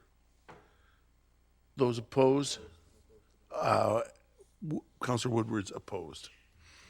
Okay, Councillor Richter. Okay. Now, you so had your hand up before Yeah. this, but so go I ahead. get, what I want to know is, can I get or can we get the exact wording of what we're voting on? So if we're dividing it, so. Certainly, so the first motion would be that the referral be amended to receive written submissions only, and the second motion would be that staff provide further information to the public regarding the rationale and details of the land transaction. Okay, thank you. Okay, so oh, wow. Oh, no, Councillor Whitmarsh, could you make a comment? I'm just And then- looking for and then I'm gonna just clarity. On the first motion, is it that the first motion is suggesting that we'd only have written submissions and not a public hearing? Is that correct? I believe so, but, That is correct. okay, remember that we're 3 high now, right? Okay, so I'd like to, Councillor Richter, your hand's up, but yeah, you're okay? Okay, so we're going to vote on the first, the division, the written-only submissions. All those in favor, raise your right hand. Those opposed? Councillor Whitmarsh, Coutts, Long, and Petrina, and Arneson. Fergie, up or down? Councillor Ferguson, I'm sorry. Okay, Councillor Ferguson is in favor, so it moves. Defeated on a tie vote. Oh, I see, okay. It's not a tie, though. Okay, those opposed again? Those opposed again, yes. Opposed? Whitmarsh? The first one of written only. Councillor Whitmarsh, Coutts, Long, Arneson, and, no, that's it. No, there's 4 opposed there, so that's got to be, Yeah, you're right. doesn't matter what roll for it. Yeah, okay, 4 opposed, so it fails on a tie vote. Now, we get a staff, maybe repeat the staff for more information about land titles. Certainly. The second motion would be that staff provide further information to the public regarding the rationale and details of the land transaction. Okay. Councillor Long? Yeah. You- How does that work? Question, I guess, would be to Mr. Backham, if he could even figure out that. To me, that's a separate issue completely, and I think that was mentioned earlier, that's just got nothing to do in my mind of the public hearing. In fact, I don't even remember it coming up in the public hearing, but when I look at the report that's in front of us right now that says Township of Langley on it, that it says that the plan supports development of adjacent Salishan Place, and so there's all this stuff is already in the report, and if the public haven't picked up on it, I don't know what we can do about that, but I mean, anyhow, I don't understand how it would work, so I have to vote against that. Thank you. Okay. Councillor Coutts, and then Councillor Woodward. Yeah, I'm in support of that as long as it doesn't hinge on whether, because I'm in support of this application, so I don't want to support that if it's going to delay this. So if people want that information, I don't see why that would be a problem. I don't have any problem with that information going out to the public, but I just didn't want that to delay if we vote on this or not, so. Okay, thank you. Councillor Woodward?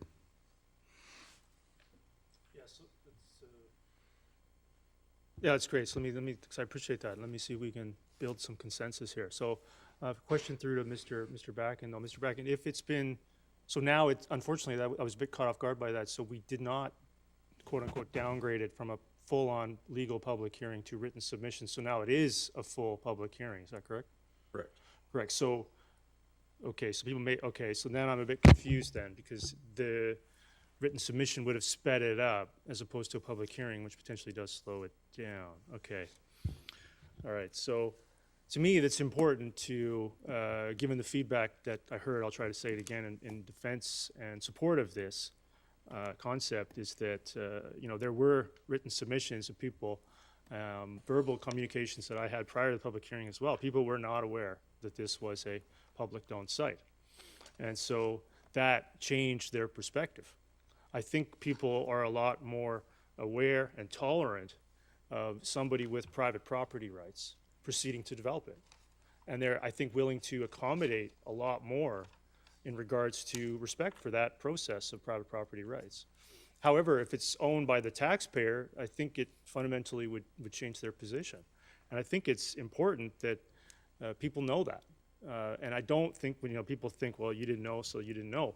But I think that it was, you know, there's an onus on us that if there's a significant percentage communicated to me that they didn't know that, then there would have been, I think, a better way to have done it, to learn from it, and to be more transparent. I think that would actually bring members of the public along if there was more information. I tend to be supportive of releasing more information and talking to the public and getting that dialogue going and bringing them along with something, rather than saying, well, you're an MB and I'm going to vote for it, and that makes me a leader. Well, I don't see it that way. And so for me, I would like to repeat the process a little bit around providing some of that transparency and bringing people along with the development of public-owned real estate. I think that's valuable. I think that would actually decrease some of the hard feelings around it, you know, and soften them and bring people along and help them understand why it's valuable and the benefit that's coming from it. Also, in regards to what I mentioned earlier, specifically to, you know, a lot of the motion was to address all the concerns. All was in there, and I think some of them haven't been. And I think it's important to redo that process for this one as well. So I think it would be helpful that if we're going to get some more feedback on some of these changes, which if they're so great, then there won't be a problem. So I think that it would be important to get that feedback. And while that feedback's going to occur, provide some additional transparency, which I also think will help residents understand it and see the value in it. Thanks. Good. Okay, Councillor Whitmarsh, then I think we should make a vote on this. Yeah, just a couple points for clarity. Just first of all, a question. I don't recall, and maybe because we've been going back and forth here so much, I don't recall that we've voted yet on whether we're having a second public hearing. Okay, so that's still there. Okay. So with regards to the transparency and the information, I'm you know, quite open to having transparent information out to the public. I do want the public to be able to have access to that information, but I also don't feel it needs to slow down the process of approving this project. But I certainly am open to it. We make lots of decisions at the council table where we make decisions and then information is released so the public is well aware of what's happened. We're not here for secrets at all. So I'm very open to that, and so I just don't know what the mechanism of that, if it's just a report that goes out to the public that they can read. I'm not sure what the mechanism is and how we would communicate this information, and maybe that's a question to staff, how they would envision communicating this to the public so that we would have it transparent. But I don't see it as being a requirement for moving along with this project. Would you like to ask that to staff? Yeah, just a question to staff of just how they would envision communicating this information to the public. Yes. I haven't given a lot of thought to that, but I would suspect it would be in the way of a memo or report outlining the history, the timeline, which this has gone on for a number of years, the components, and I think Council's previous decision that the land should be disposed of to actually fund the neighboring museum site that's now under construction. but a qualification, not as to that. This, I guess, release of information, or provide details and clarification, is an amendment to the previous motion of having a public hearing. So this will only be successful even if this is passed, then it becomes part of the public hearing motion. If that motion were to be defeated, then this would go into the abyss and it would be required to have a second motion. Okay, thank you. Thank you. I'd like to ask a question, but I have one more comment from Councillor Long. Yeah, it seems that there's a notion here that this has been some big secret, and that we have to now tell some people that have contacted certain members of council. I mean, we've been able to tell members of the public for years, in fact, long before I even came to the Township of Langley, which is 30-some odd years ago, those lands were being amassed for this very purpose. Well, I remember, those lands were being picked up by the township over the many, many decades, with the idea that that would somehow finance a new museum or help to support it, or, as it says here in the report, support the development of the adjacent museum. So I don't see it as, it just seems funny that we're talking about this, not necessarily funny actually, but odd, because there's no secret here. Anybody that wants information that council doesn't apparently feel they have, I keep wanting to say Councillor Woodward because he's bringing it up. If there's information that the public wants, it's available. We don't have to have a motion for it. Yeah. This is no secret. And I might remind council, long before this term, not too long, we had a public information meeting in Fort Langley, and the response was incredibly positive to move these lands along and get this museum built. So there's no secret, as far as I'm concerned. So let's move on. Thank you. Okay. I'm going to give Councillor Woodward's last. I just don't want to have a debate here. It's adding new information on this, and so I need to pull a vote here. Yeah, no, I appreciate that. could you I just want to, because again, I wrap up? I struggle with, the suggestions which just aren't true. So I just had a question through to Mr. Backen. Mr. Backen, are the details of the land transaction currently available to the public? I think you're asking if the specific contract, I suspect, because that's what it would come down to. The details of the land transaction, are those publicly available for anyone to go and get, as Councillor Long has mentioned? Parts of it is certainly. I do not know if the exact pricing mechanism was included because it goes back a long ways. So I would say much of it is, but I can't actually specify if all of the details are. Great, thank you. Okay, I'd like to call the question on the second of the third amendment, which is the report on the land value, or the land. Okay, did I confuse everybody? Maybe we should listen to it one more time. Miss Little, could you just say that one more time? Thank you, Mr. Chair. The motion is that staff provide further information to the public regarding the rationale and details of the land transaction. Perfect. All those in favor? Those opposed? Your thumbs up, Councillor Ferguson. Good. It passes unanimously. Now we go down to the second amendment. Could we have the second amendment, and then we're going to vote on it right away? Now we're at the referral as amended Okay. for the second public hearing. That's right. Okay, these two were split. No, Mr. Chair, just again, it's just a word of caution. So this is the amendment that the matter be deferred for a further public hearing, and that further public hearing would have available to it the additional land analysis and information, the history to it. So this is, the previous one was an amendment to the public hearing. Yeah, okay, and good. Okay, so I'd like to call a question. All in favor? Those opposed? Councillor Arneson opposed? Councillor Long opposed? Councillor Kuntz opposed? Councillor Whitmarsh opposed? And Councillor Ferguson, I guess you're in favor. Okay, yep. So it fails. Okay, now, the question Is the original motion, which was the... Now we're voting on third reading. on third reading. Okay, I'd like to. Is it? I haven't spoken to the main motion. You haven't, okay. Nope. Councillor Woodwards, please. Thanks. Yeah, so the attempts there were, I think, fairly obvious to try to say, okay, how do we get some more feedback from this, from members of the public that, Okay, what's your point of order? We're speaking to this motion. Councillor Woodward has posed all these amendments so that he gets to speak two times.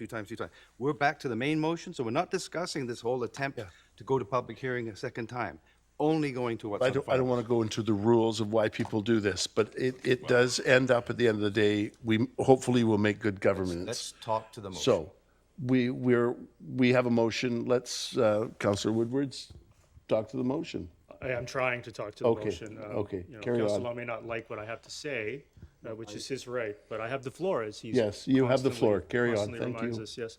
So I think that, you know, what I was trying to do with the previous referrals has now led me to challenge to support the application itself, which I was trying to get to a way to potentially support it.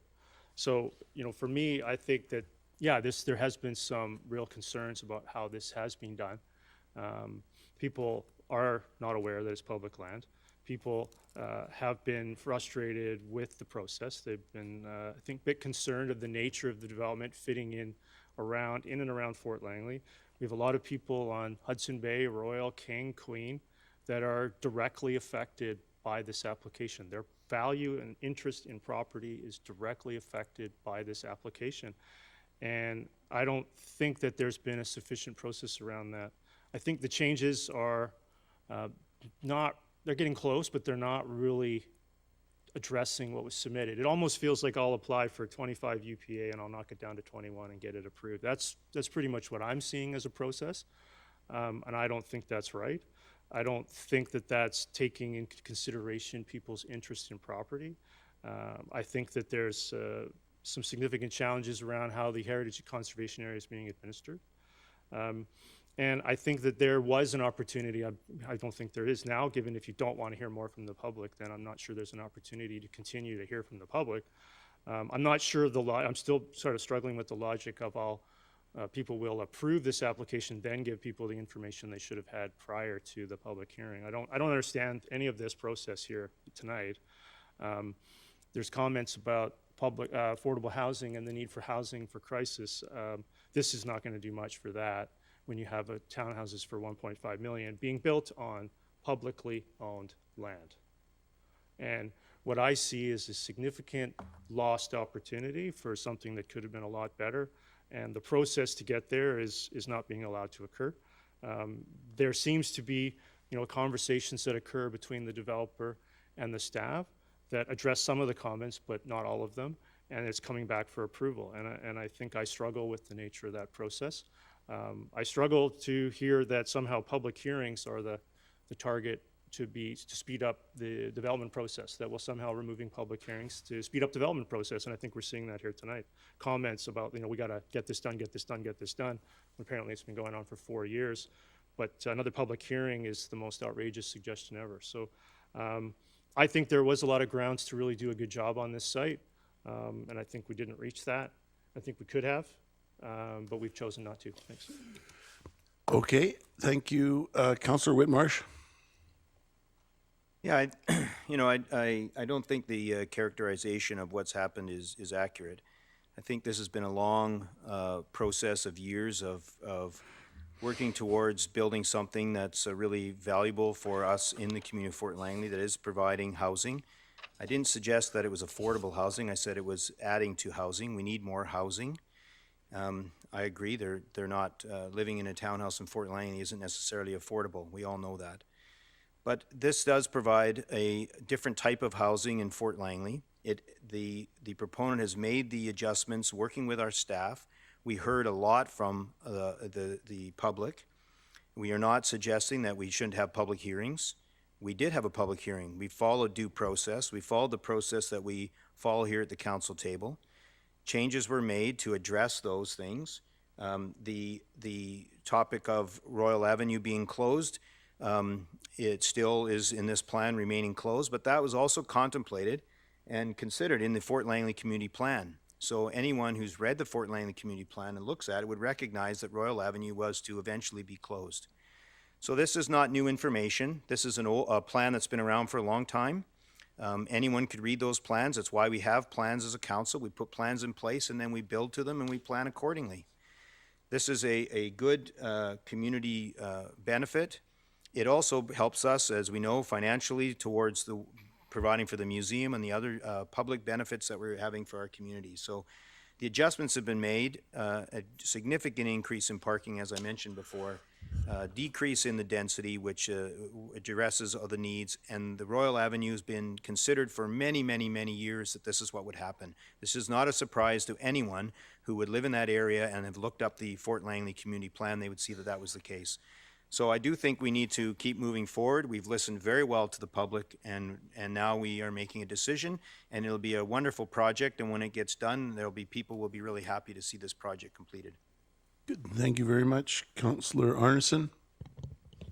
Yes, thank you for the opportunity to speak to this.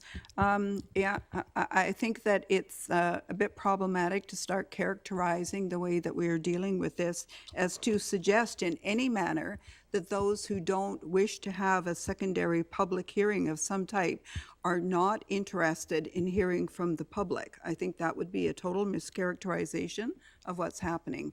I concur that this has been a long-term plan. Now, as I said before, I don't suggest that everybody go out and get a copy of the Fort Langley plan and look at it and say, gee, I wonder what's going to happen. But if we're going to start talking about people's property interest, I think that that was actually directed by comments that we heard in the first public hearing of people who lived in the area and said, it's not because I'm a NIMBY, this is what my issue is. I didn't hear anybody say it's going to directly impact my property values. I think that this is a menace to the community. They talked about very concrete things. I think it is our job to listen to what the concrete comments were and then give the direction to staff, please work with the proponent in order to address that based on their understanding of what's possible on the site. You know, in an absolute world, anything is possible, but we live in a finite world. And we live in a finite world, whether or not people like it, is that the Township of Langley has owned these properties since they got them likely from a tax sale for many years. They've appreciated in value. We always anticipated that they would liquidate those properties, turn them into the funds that would be necessary to have a very nice museum, which has chronically been a problem. So we have collections that are decaying, we have not enough space for all of those things. You have to look at the issue in context. I understand there is never 100% homogeneous consensus about everybody likes it. That never happens in my worldview. But what we look at here and say, okay, well, what is the percentage of individuals who came out and expressed to us, you know, was this the wrong day to ask people? Should it have been a month from now? Should it have been later? You know, those things I don't think we really need to consider. I think it's part of our overall process. We've done our due diligence. This is our process. And so if it is the case that we have decided that this is so specialized because it's in the heritage conservation area, because people have come out, because there is a concern about parking, then I hesitate to say what will happen in each and every application where people feel energized to come out and say, hey, I don't like this. This plan is too old. This plan doesn't accommodate me. I wasn't here when you decided it in the first place, so I don't like it. You know, those are the kind of things I have to say that we need to guard against, because if we're going to govern in that way, it doesn't really address the higher level propositions that we are trying to address. And I would say, in terms of housing, nobody thinks this is affordable housing. I think that's a red herring. We have a housing action plan that talks about a diversity of housing. Just because I could never afford to live there doesn't mean that there aren't lots of people who would love to live there. It's a very desirable community. I do not sincerely believe that this is going to cause any kind of horrible impact to a community. I think I would be in the wrong job to be looking at that and saying, well, I don't really care what the neighbors think. I'm just going to say yes to this because we need a museum. That would be a wrong approach. But what I would say is we have to take these things on balance. And on balance, I think a lot has been done. Is it exactly the formula that we would like? Could we do with 2 less units? Could we do with the street not being closed? But what does that mean to the business model? I shouldn't have to come here and be some kind of apologist for proponents that come here and say, hey, we've done our best. Is this our best? Is it my job to really push the hardest bargain, looking at this from a business proposition where I say, could we get a little bit more? What about the public interest in all of this? Where does that get accounted for? So I can honestly say, I think we've done a good job. Is it perfect? No, but what is? Therefore, I'm willing to vote today and just move on in the process. So nobody's called the question to vote yet. We've had really good debate about it to the point of where I think we're starting to kind of shoot at each other a little bit. Councillor Woodbridge, your name is still on there. Yeah, I have So- a second opportunity unless you're going to close debate. No, I'm not gonna. No, I wanted to hear everybody. So I think I'd like to exhaust the speakers list unless somebody presses their button real soon here. And Eric, Councillor Woodbridge, Yeah. go ahead. Yeah, so I appreciate the dilemma that some are facing around a process and a certain amount of exhaustion that fits in. Yeah, I had a couple other referrals, but given these comments, I don't see the point. I'm not going to waste council's time or staff's trying to make this any better. So I think the challenge here is exactly what I've outlined, but also in regards to what do you do with township-owned lands? And I've never really understood when the right time to do the right thing is, because it's certainly not at the beginning, because I wasn't on council when the beginning occurred, and so it's certainly not at first and second, because we have to hear from the public. When we go to the public, we can't do it at third. So I just want to remind remind council that at the third reading that was heard prior to the changes, I had a number of referrals and ideas I wanted to express, but it was referred back to staff before I had a chance to even propose those. And so those could have participated in a round, but those weren't allowed to be heard. Those weren't allowed to be brought to the table. It was referred away before I had a chance to even speak. So I think that the concern here is we could have incorporated a certain degree of affordable housing. It is affordable land. It is township-owned taxpayer land, and we liquidated it without a request for a single affordable housing unit. To me, that's insane. And that is not public service. That is not any concern for the taxpayer or the housing crisis or anything. We have a housing action plan that takes no action. So I think here we've demonstrated how little action we're taking on it, even when we own the real estate involved. And I think that is really unfortunate. I didn't have a chance to bring those forward, and I think it's pretty clear tonight they'd get voted down anyway. Thanks. Okay, I'd like to call the question now. Because we've had such a lengthy discussion, can we just hear what we're voting on? We're voting on third reading. And third reading we know what that is. Okay, I'm going to call the question. All those in favor, raise your right hand.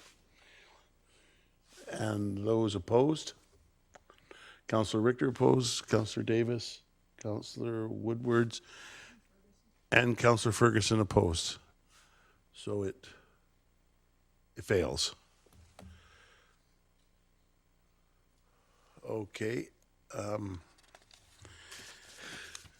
So next on the agenda, item H2 has been removed, so we will go on to bylaws for final adoption. Item I1 is the Langley Fees and Charges Bylaw Amendment, bylaw number 5777. Okay, I'd like to ask a motion for this, and then I'd take a short recess. So is it, Just let you know that Councillor Ferguson has had to leave the meeting, so henceforth it'll just be the members that are present. okay. So, you know what, can we just take a brief recess here for 5 minutes? We'll reconvene at 10 to 4. Certainly. Thank you.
Okay, I'm ready.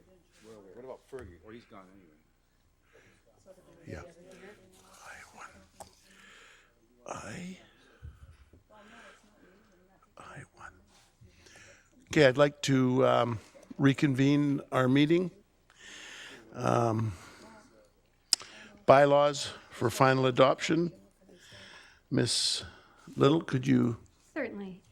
So the next item on the agenda is item I1, bylaws for final adoption for the Langley Fees and Charges Bylaw Amendment, bylaw number 5777. Do I have a motioner? Motion? Councillor Kunst, seconder. Councillor Long.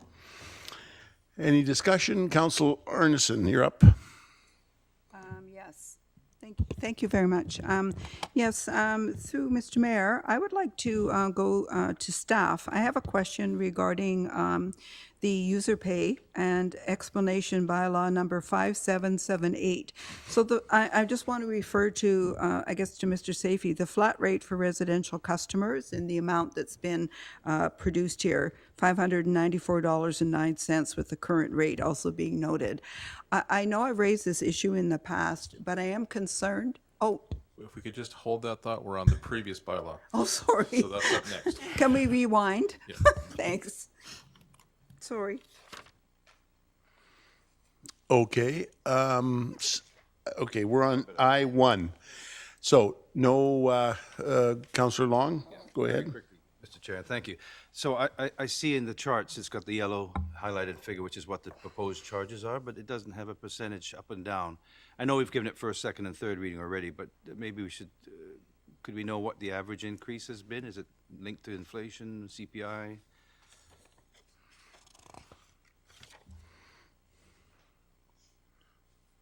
I believe on average it's around 3%, but I can't totally remember. That's fine, yeah.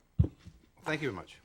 Okay, seeing no other comments, all in favor for I1, raise your right hand.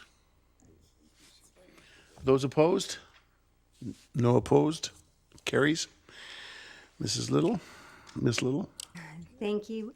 Under bylaws for final adoption, we have I2, user pay utility rate bylaws for 2022, bylaw number 5778, and bylaw number 5779. Do I have a mover? Can I have a mover? Councillor Kunst? Seconder? Councillor Long? Do we have any, now your question, Councillor Arneson? Thank you. I'll revisit my question. So the format I'd like to ask the question actually is, what percentage would staff identify as an attributable cost from the water that is going to our customers into any reserve fund or for our future water infrastructure needs?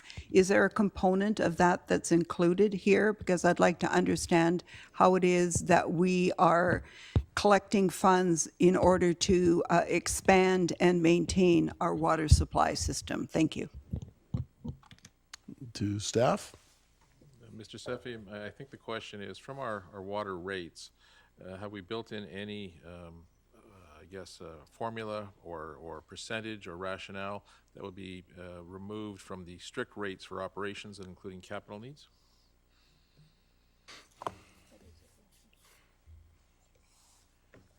I think the answer is no, because our capital requests are submitted to council as part of the annual process. So if the question is, do we have anything that is, I guess, in addition or beyond those independent requests for council funding for capital projects as part of our operating, other than the maintenance aspects, we do not have a capital component in our operating. Okay, did that answer your question? No? Maybe clarify it then. Just a quick one, because I know that I'm understanding Mr. Safey to be saying that we're already accommodating this likely in a different budget and that we have sufficient funds, but I'm just wondering whether or not, given our reliance on Metro Water and the challenges that we're going to have with an increasing population, I'm wondering if it wouldn't be prudent from a best management practice to have some kind of monies that are set aside in a reserve for the expansion. So are you saying that in fact we already do have that? It's just not taken from this water budget? Okay. I'll give it a try because I think I know where we're going now. I guess first of all, when we're looking at capital infrastructure such as water, the development cost charge program becomes part of our basis.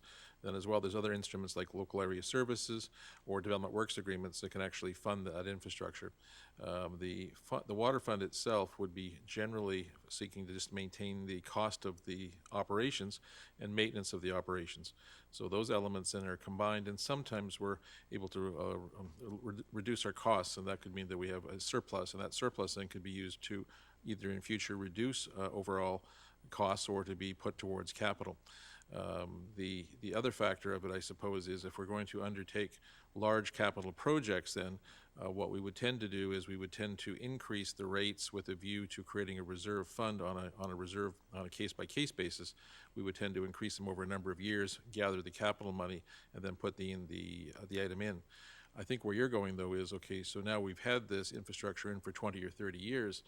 How do we maintain or how do we replace that infrastructure over that long term?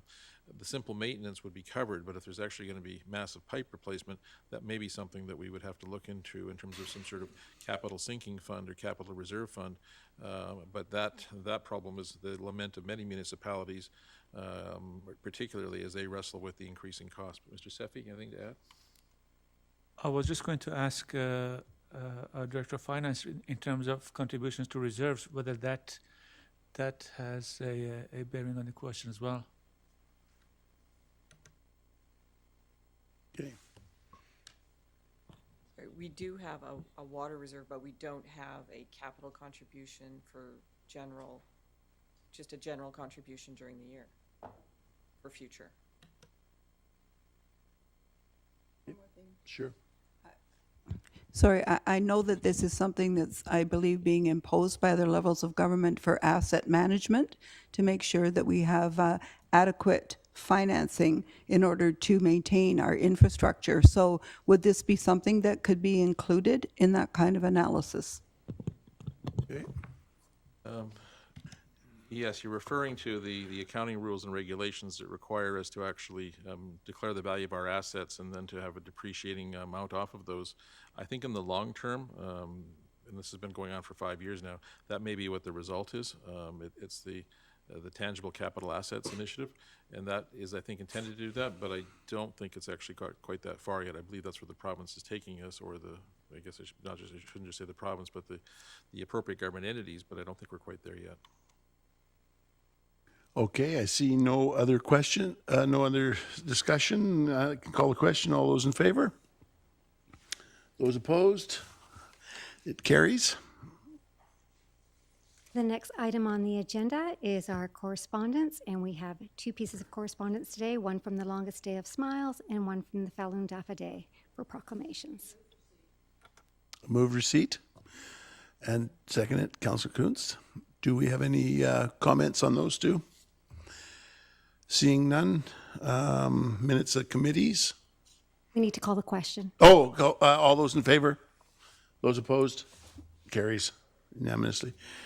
Minutes of committees. Move receipt. Councillor Long. Councillor Kuntz seconded. Miss Little. It's the Heritage Advisory Committee. So call the question. All those in favor? Those opposed? It moves. Okay. Okay, the next item on the agenda is the acting mayor's report. Okay. Well, everyone's left, as Jack says, but somebody should go over and kick over that camera. I can't read very well, so I'm teasing you. Good afternoon, everyone, and welcome. On April 12th, Mayor Froese attended an announcement by the province of BC that the Minister of Mental Health and Addictions is preparing partnering with Fraser Health and the Provincial Health Services Authority to add 50 complex care housing spaces for people living with complex mental health and sustainable use challenges who are at risk of or are experiencing homelessness. Service will be delivered by a term of mental health practitioners, including social workers, nurses, sustainable use specialists, peer support workers, and vocational specialists who will tailor the support to the needs of each client. This is a huge benefit to the Langleys and other municipalities south of the Fraser, and we are thankful the province is investing much needed services for our most vulnerable.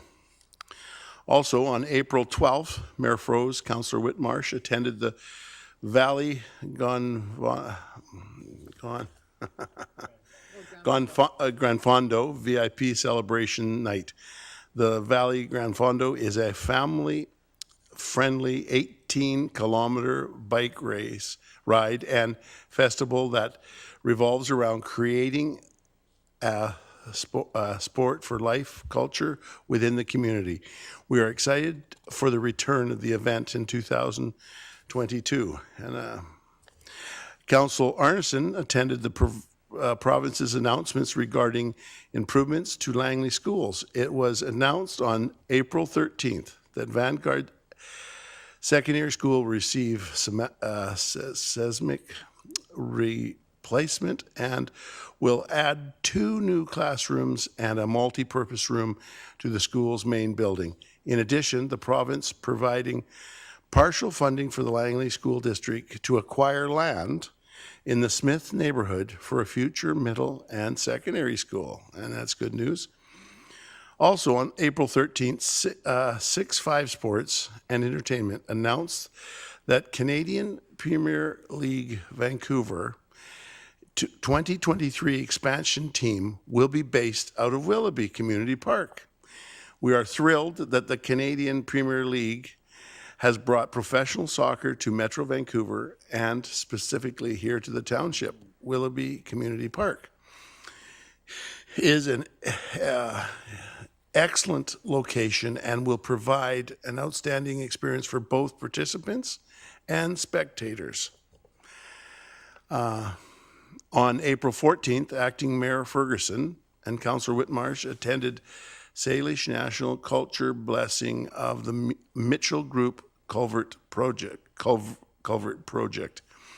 The Mitchell Group is preparing to break ground on their office tower at the end of April and held the ceremony to bless the site before they begin.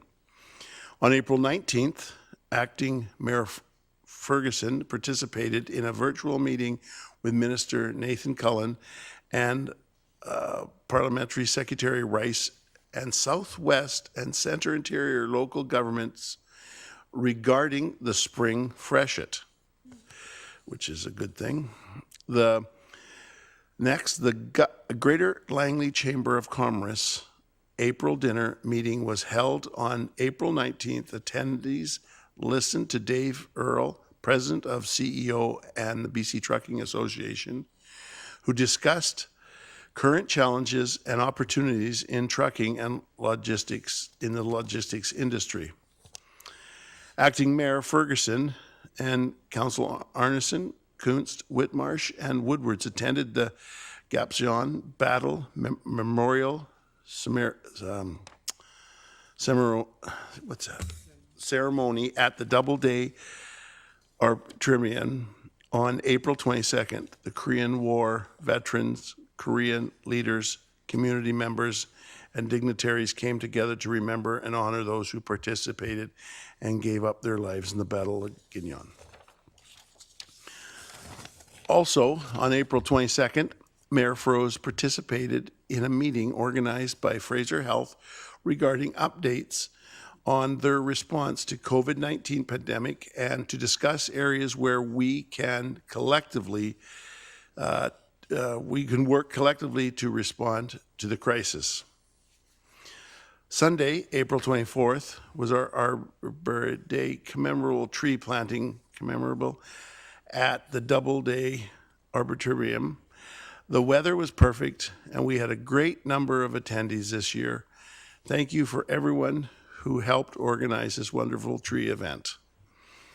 And there's some meetings here. Mayor Froese went to the Metro Board Budget Workshop on the 14th of April. The 21st of April, he went to the Metro Finance Committee, TransLink Board meeting and strategic session, National Zero Waste Council Management Board, and on the 22nd, TransLink Mayor Council. Council Arneson on the 14th went to Metro Board Budget Workshop. On the 20th, she went to the Fraser Valley Regional Board meeting and Metro Board public hearing. Council Ferguson on the 13th, he went to this Liquid Waste Committee, and Council Richter on the 13th, Metro Regional Parks Committee. On the 20th, she went to the Metro Flood Resistant Task Force and the Metro Board public hearing. And I don't know if I was supposed to read that, but can we now have anybody else that has anything to say about a report in the Township of Langley? Nobody's going to say anything?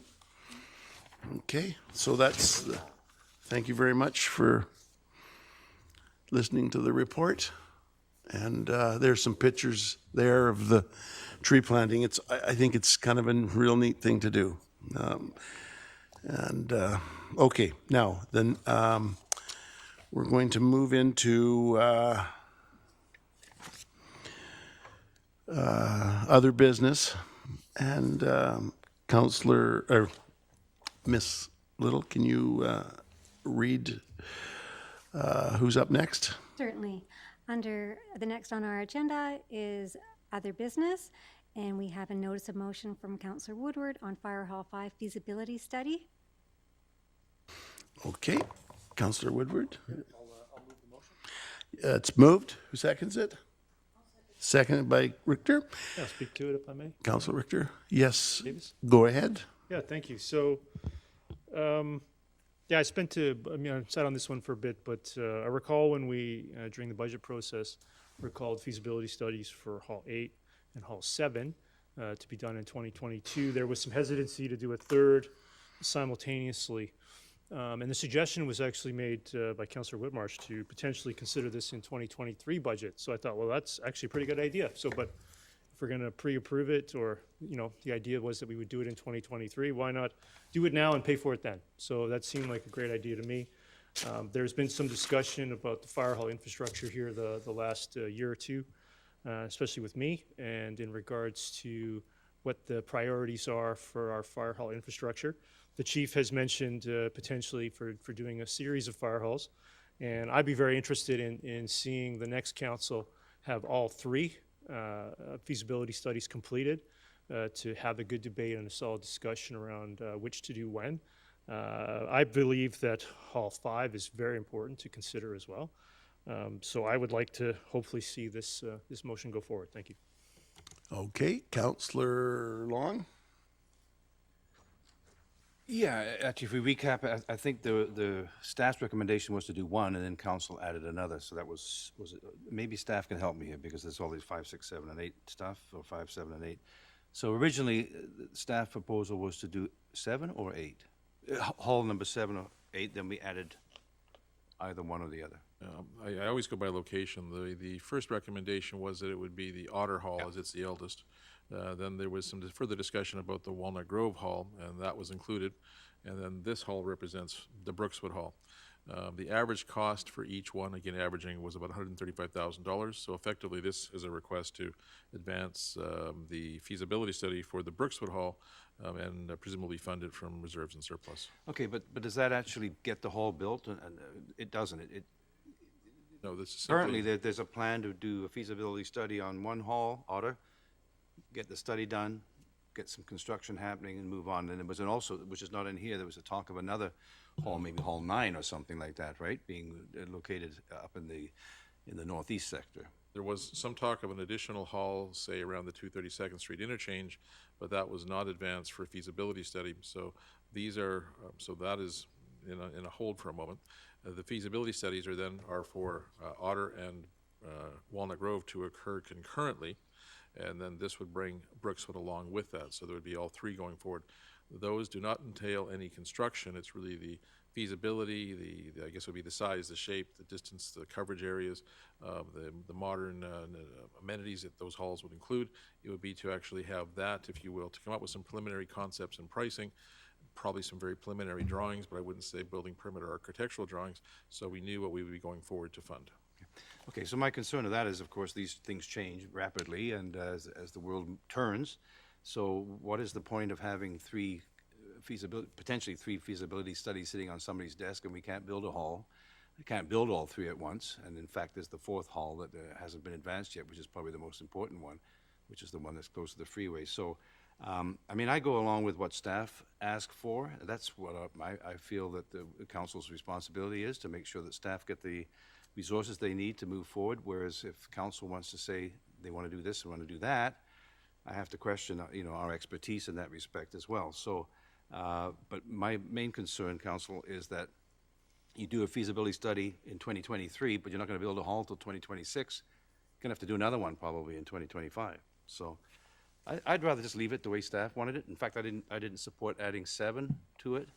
I knew that Otter, and we've been told for many, many years that Otter is actually, it's hardly even occupiable. It's in a real quandary sitting there. You can't even put a nail in the wall because literally you can't put a nail in the wall because of some seismic issues and so forth.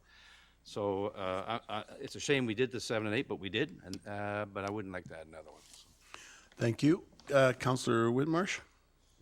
Yeah, thank you. Just first of all, a question through you, Mr. Chair, to staff. Certainly. Is there some financial efficiency that comes with doing 2 or 3 at a time? You mentioned 135,000 per. So do we just multiply each by 135? That's our total, or is there some financial efficiency that we gain by doing them together?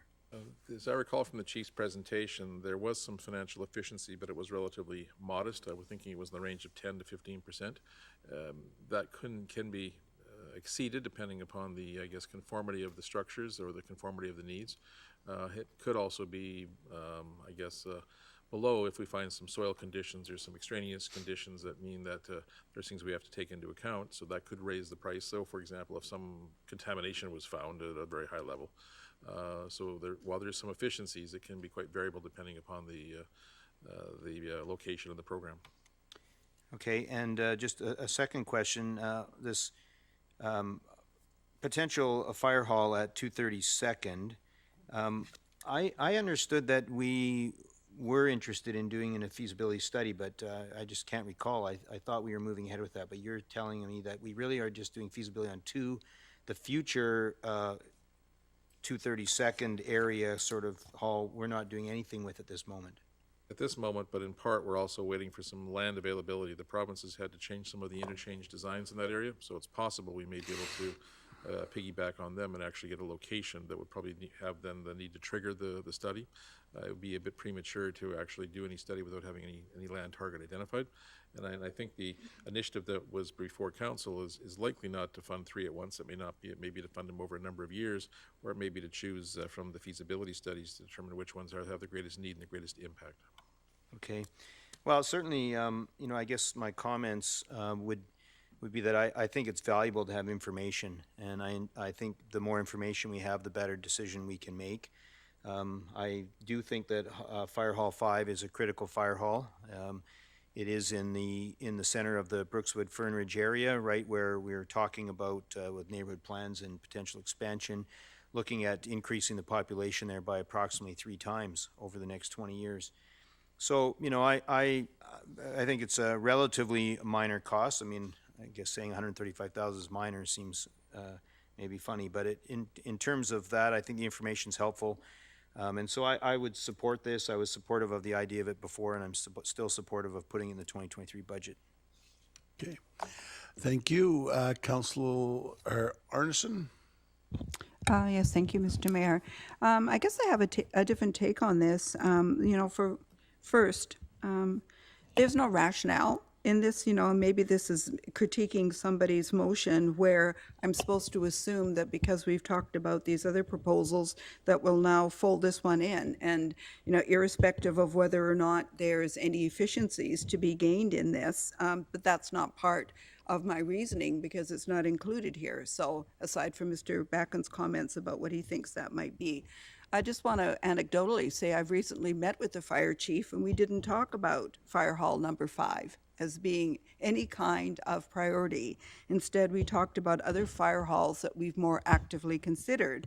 And I guess my final thought about this, and it was much to my astonishment, when I went to a meeting and it was talking about the 208th Street overpass and the degree to which we tried to future-proof and presume that we wanted to have extra lanes on that overpass, I was highly surprised to find out that in fact what happened was this was no real saving at all because in fact the regulatory standards had changed and we no longer met them based on the information that we had going into that at that time. I would use the same kind of logic for this situation to say that these are fast-changing potentialities in the township. We're now talking potentially about having housing with fire departments. I talked to the chief about having an emergency service that could be done across Metro so that when there's some kind of larger emergency, we make sure that we have enough responsiveness in the areas that are not so impacted. So there's lots of things I think that need to be considered simply because we're looking around. And the other thing is there are 3 new neighborhoods. We haven't endorsed the neighborhoods. We don't know what portion of the infrastructure could be paid for by the proponents. I think that for me, it's the cart before the horse to start talking about, this building per se, $150,000. Well, I'd prefer to actually invest that in climate action, to be honest. There's items on our budget that we did not cover off, and if we're talking about efficiencies and how to spend our money, every dollar we spend on climate change will result in $3 to $5 not being spent in the future. So that's my little soapbox to say why, in fact, I'm totally in favor of looking at emergency services and fire departments and buildings, but I don't think that this takes precedence over what we've already discussed. Okay, thank you. Councillor Kunst? Yeah, through your worship to staff, how long does a feasibility study, first of all, how long does it take to do one, and how long does the evidence last? Ballpark would probably be 3 to 4 months, depending upon availability, with some of the supply chain issues, i.e. people being tied up or COVID, up to 6 months. The validity of it, the background material lasts for quite a long period of time. Any costing that's done, any preliminary costing is probably only good for a matter of a year or so. We're seeing significant movement. There's a lot of valuable material that can come from it, but costing or cost estimates would have to be revisited as we got closer to the decision to build. I guess that my other question would be maybe to the other members of council, would it not make more sense to wait until the neighborhood plans come forward and we decide as a council, or how that's going to, if those pass, and the impact that the feasibility study would have on whether those go forward or not. So I don't know if there's somebody that wants to entertain a motion that we postpone that until the neighborhood plans come forward, just like what was proposed about the stormwater. I don't know, I was just, if we're, thinking about neighborhood plans, I feel like this might be, and I'm all for making sure that it would be really great to have the best information so that we know exactly what kind of a fire hall that we could possibly need in the future as, we have these 3 neighborhoods coming on board. Yeah, I'll make that motion. Okay, I have a seconder. I do have a speaker. I do have Councillor Woodward's, but you're fine? Okay, so let's, we have a motion. Can I get the exact motion read back? Sure. We have a motion by Councillor Kuntz, seconded by Councillor Arneson. Did you get the motion? The referral would be that, or sorry, deferral would be that the feasibility study would be deferred until after the neighborhood plans came forward to council.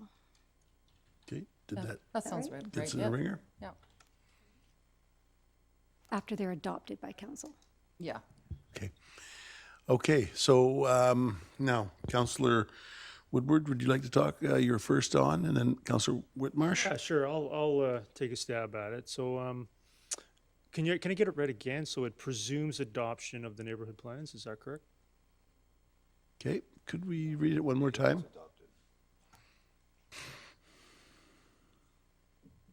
The feasibility study deferred until after the neighborhood plans are adopted by council.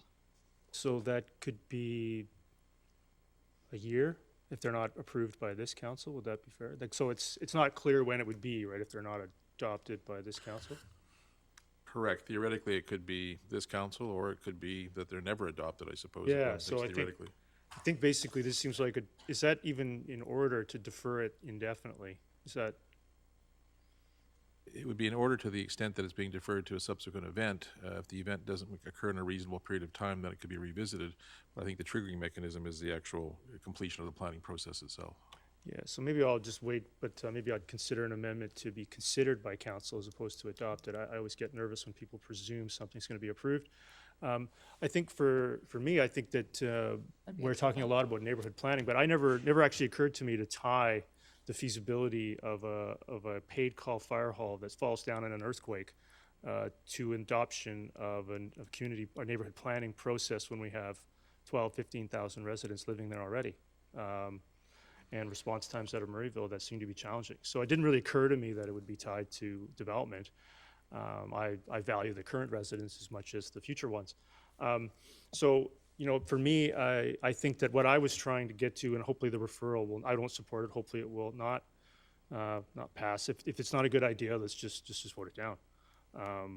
Because I think the goal here is to have them run concurrent, and if we're gonna defer them till the summer or the fall sometime, I'd like to see them run concurrent with the other two. That's the intent, so that the next council, very early in the budget process, has all three, which I don't think would be possible if this resolution or amendment passes.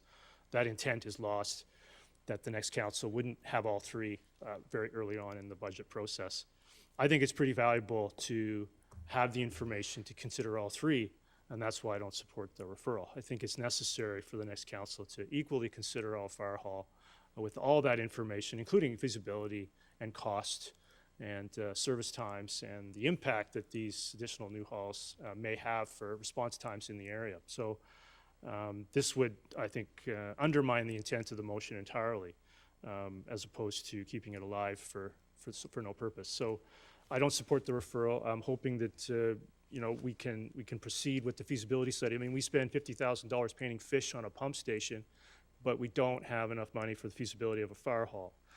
So I think that or climate change is important, but then let's fund it. I mean, I don't view we can't fund this because we're not funding enough for climate change, which I agree we're not. So I would prefer that this go ahead. I thought it was a good idea. We'll pre-approve it from 2023, and the next council would have all that information to equally consider all three fire halls. The chief, from what I remember, talked about doing 2 or 3 in very rapid succession, potentially, given that this issue, as Councillor Long had mentioned, had been left for many years.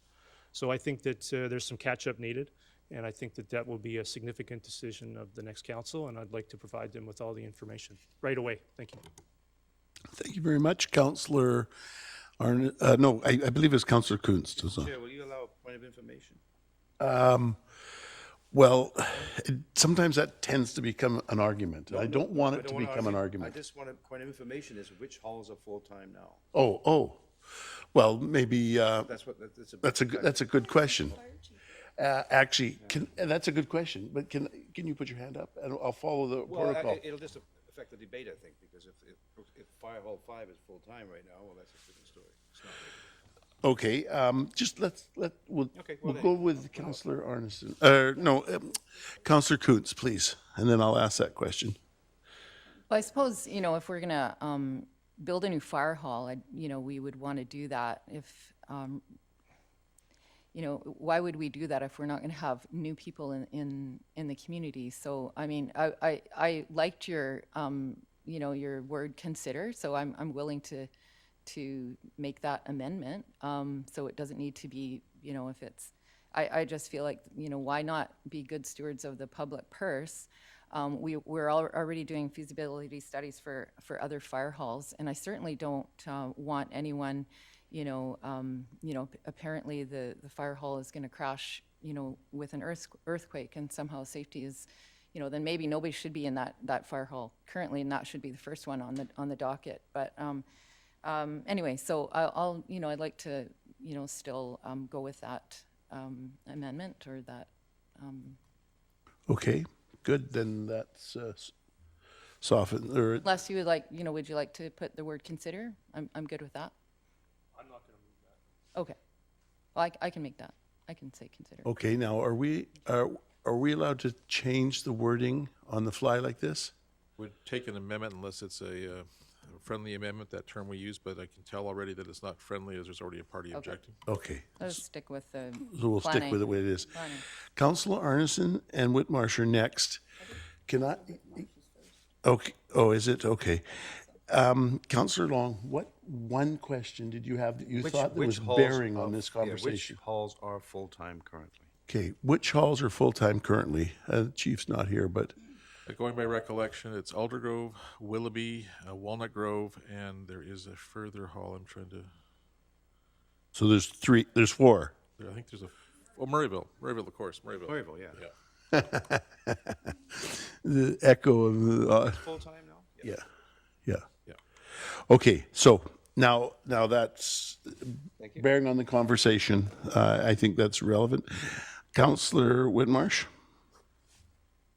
Yeah, I appreciate the amendment to the motion, but I probably would prefer to have all the information at the same time. I think that would be helpful to know.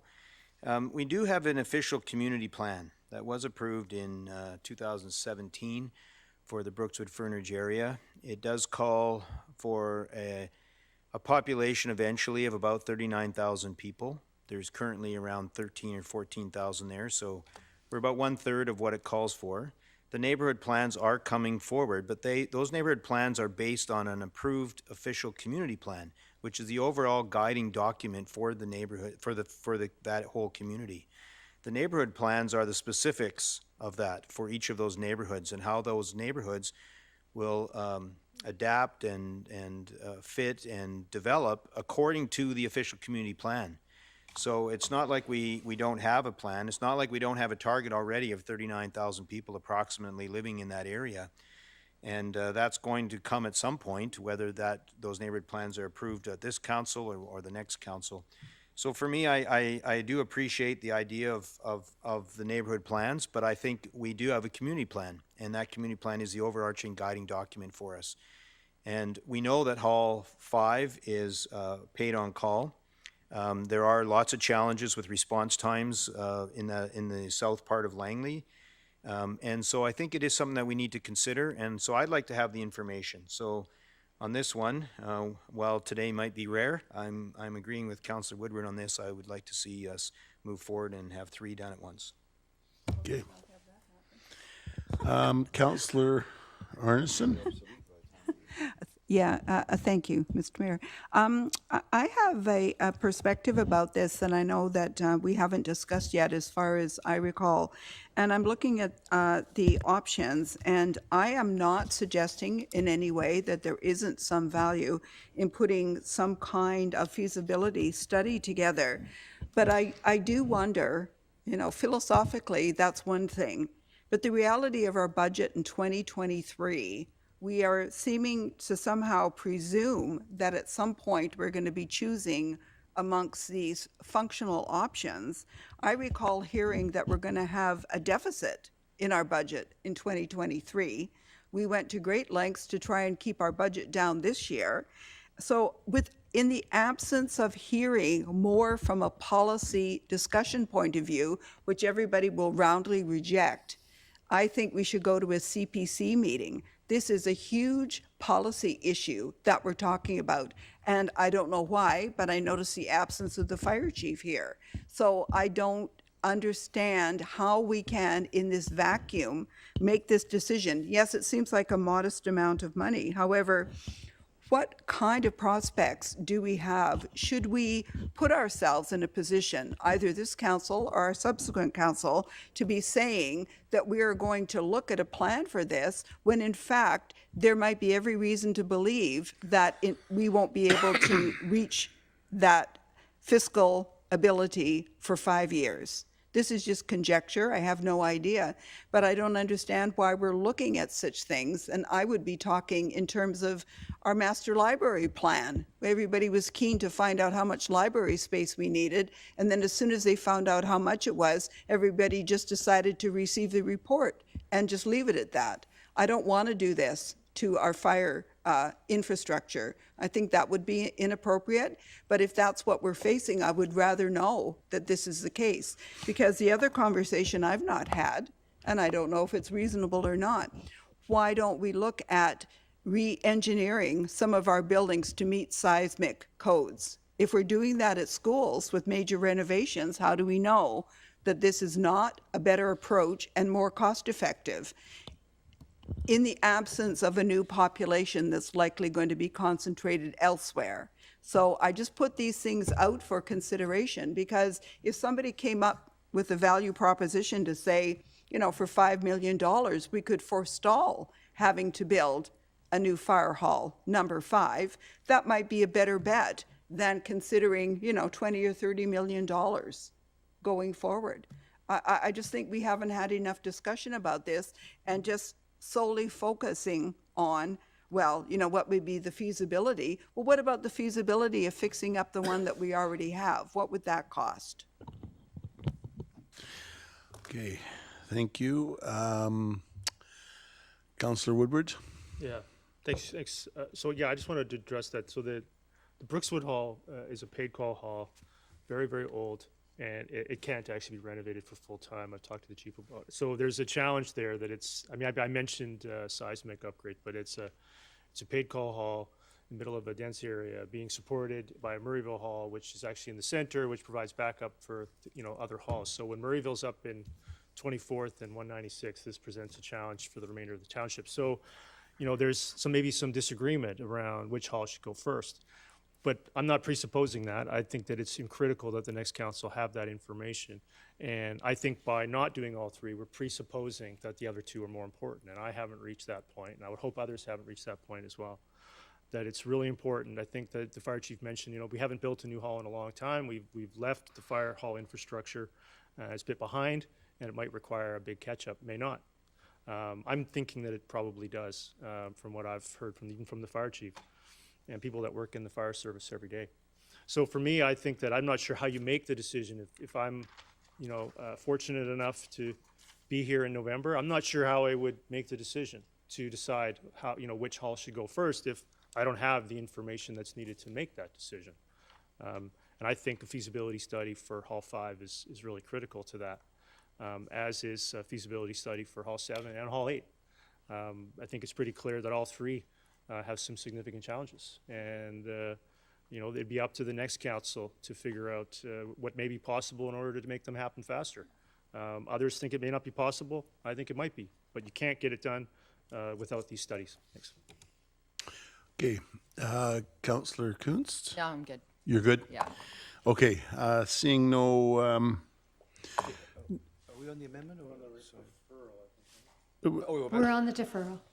deferral. The deferral reads that, Sorry, can I just ahead. listen to you? certainly, the deferral reads that Fire Hall 5 feasibility study be deferred until after the neighborhood plans are adopted by council.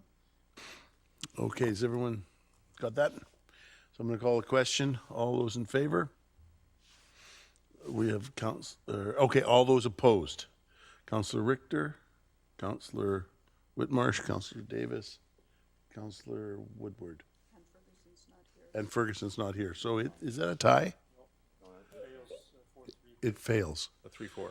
Okay, so it doesn't be referred to now. So now we vote on the on the actual notice of motion.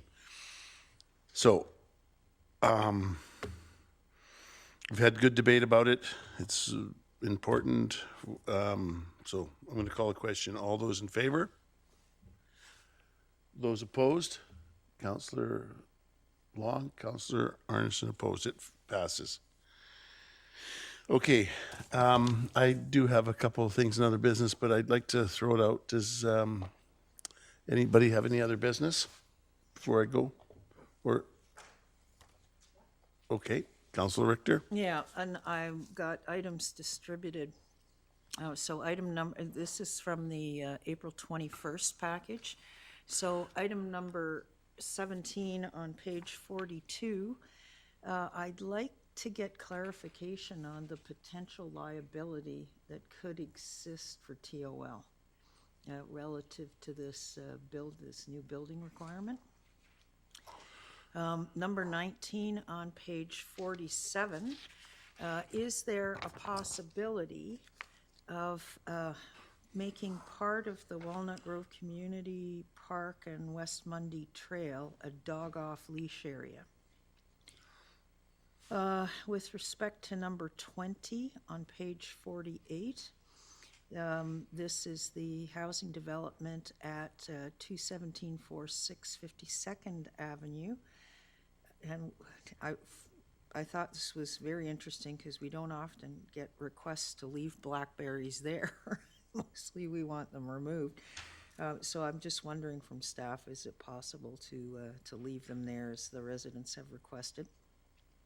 Number 21 on page 51, the water permits or the water sustainability permits for the West Creek riparian area. Has this been done and sorted out?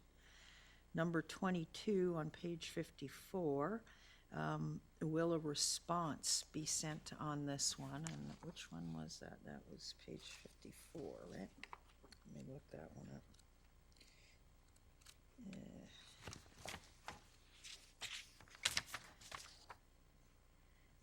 Yes, the feedback on the loss of parking spaces in Fort Langley. And then number 23 on page 56, can we get a status on the removal of the barricade at 201 and 83rd A, 82B? So that's the April 21st items. The items that came to us today, number 7 on page 9, can we get a status on the repaving of 40th Avenue between 244th and 248th Street? Number 8 on page 10, the school zones being put at 30 kilometers per hour, but I think Councillor Davis is going to have a notice of motion on that, so that we may not need to take action or find more out about that. Number 9 on page 11, can the mayor acknowledge the Pathfinder Awards? And number 10 on page 12, can we get a status report on why a mechanic would not have access to the airport? And those are all the items distributed that I have. Thank you. Okay, thank you. There's no action needed there. We're just going to get reports back. Is there anybody else? Councillor Woodward. Yeah, thanks. I just wanted to see the one that was distributed on table today, Mr. Bracken, E4. I don't want to read the name out in relation. That was distributed on table today suggesting cannabis location is occurring at the item that was on the agenda this afternoon. Could we just get some communication, make it very clear that there is no cannabis application on that location?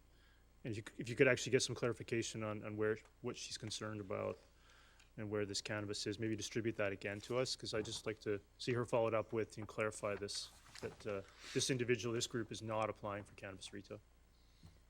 Okay. Mr. Mayor? Yes. The item on table that we had, E4, that came today, asked basically the same question. That he was talking about E4. That one too? Okay. Perfect. Because of the name of the agency. Yeah. Okay. Councillor Richter, your hand's up, but that's okay. You're done.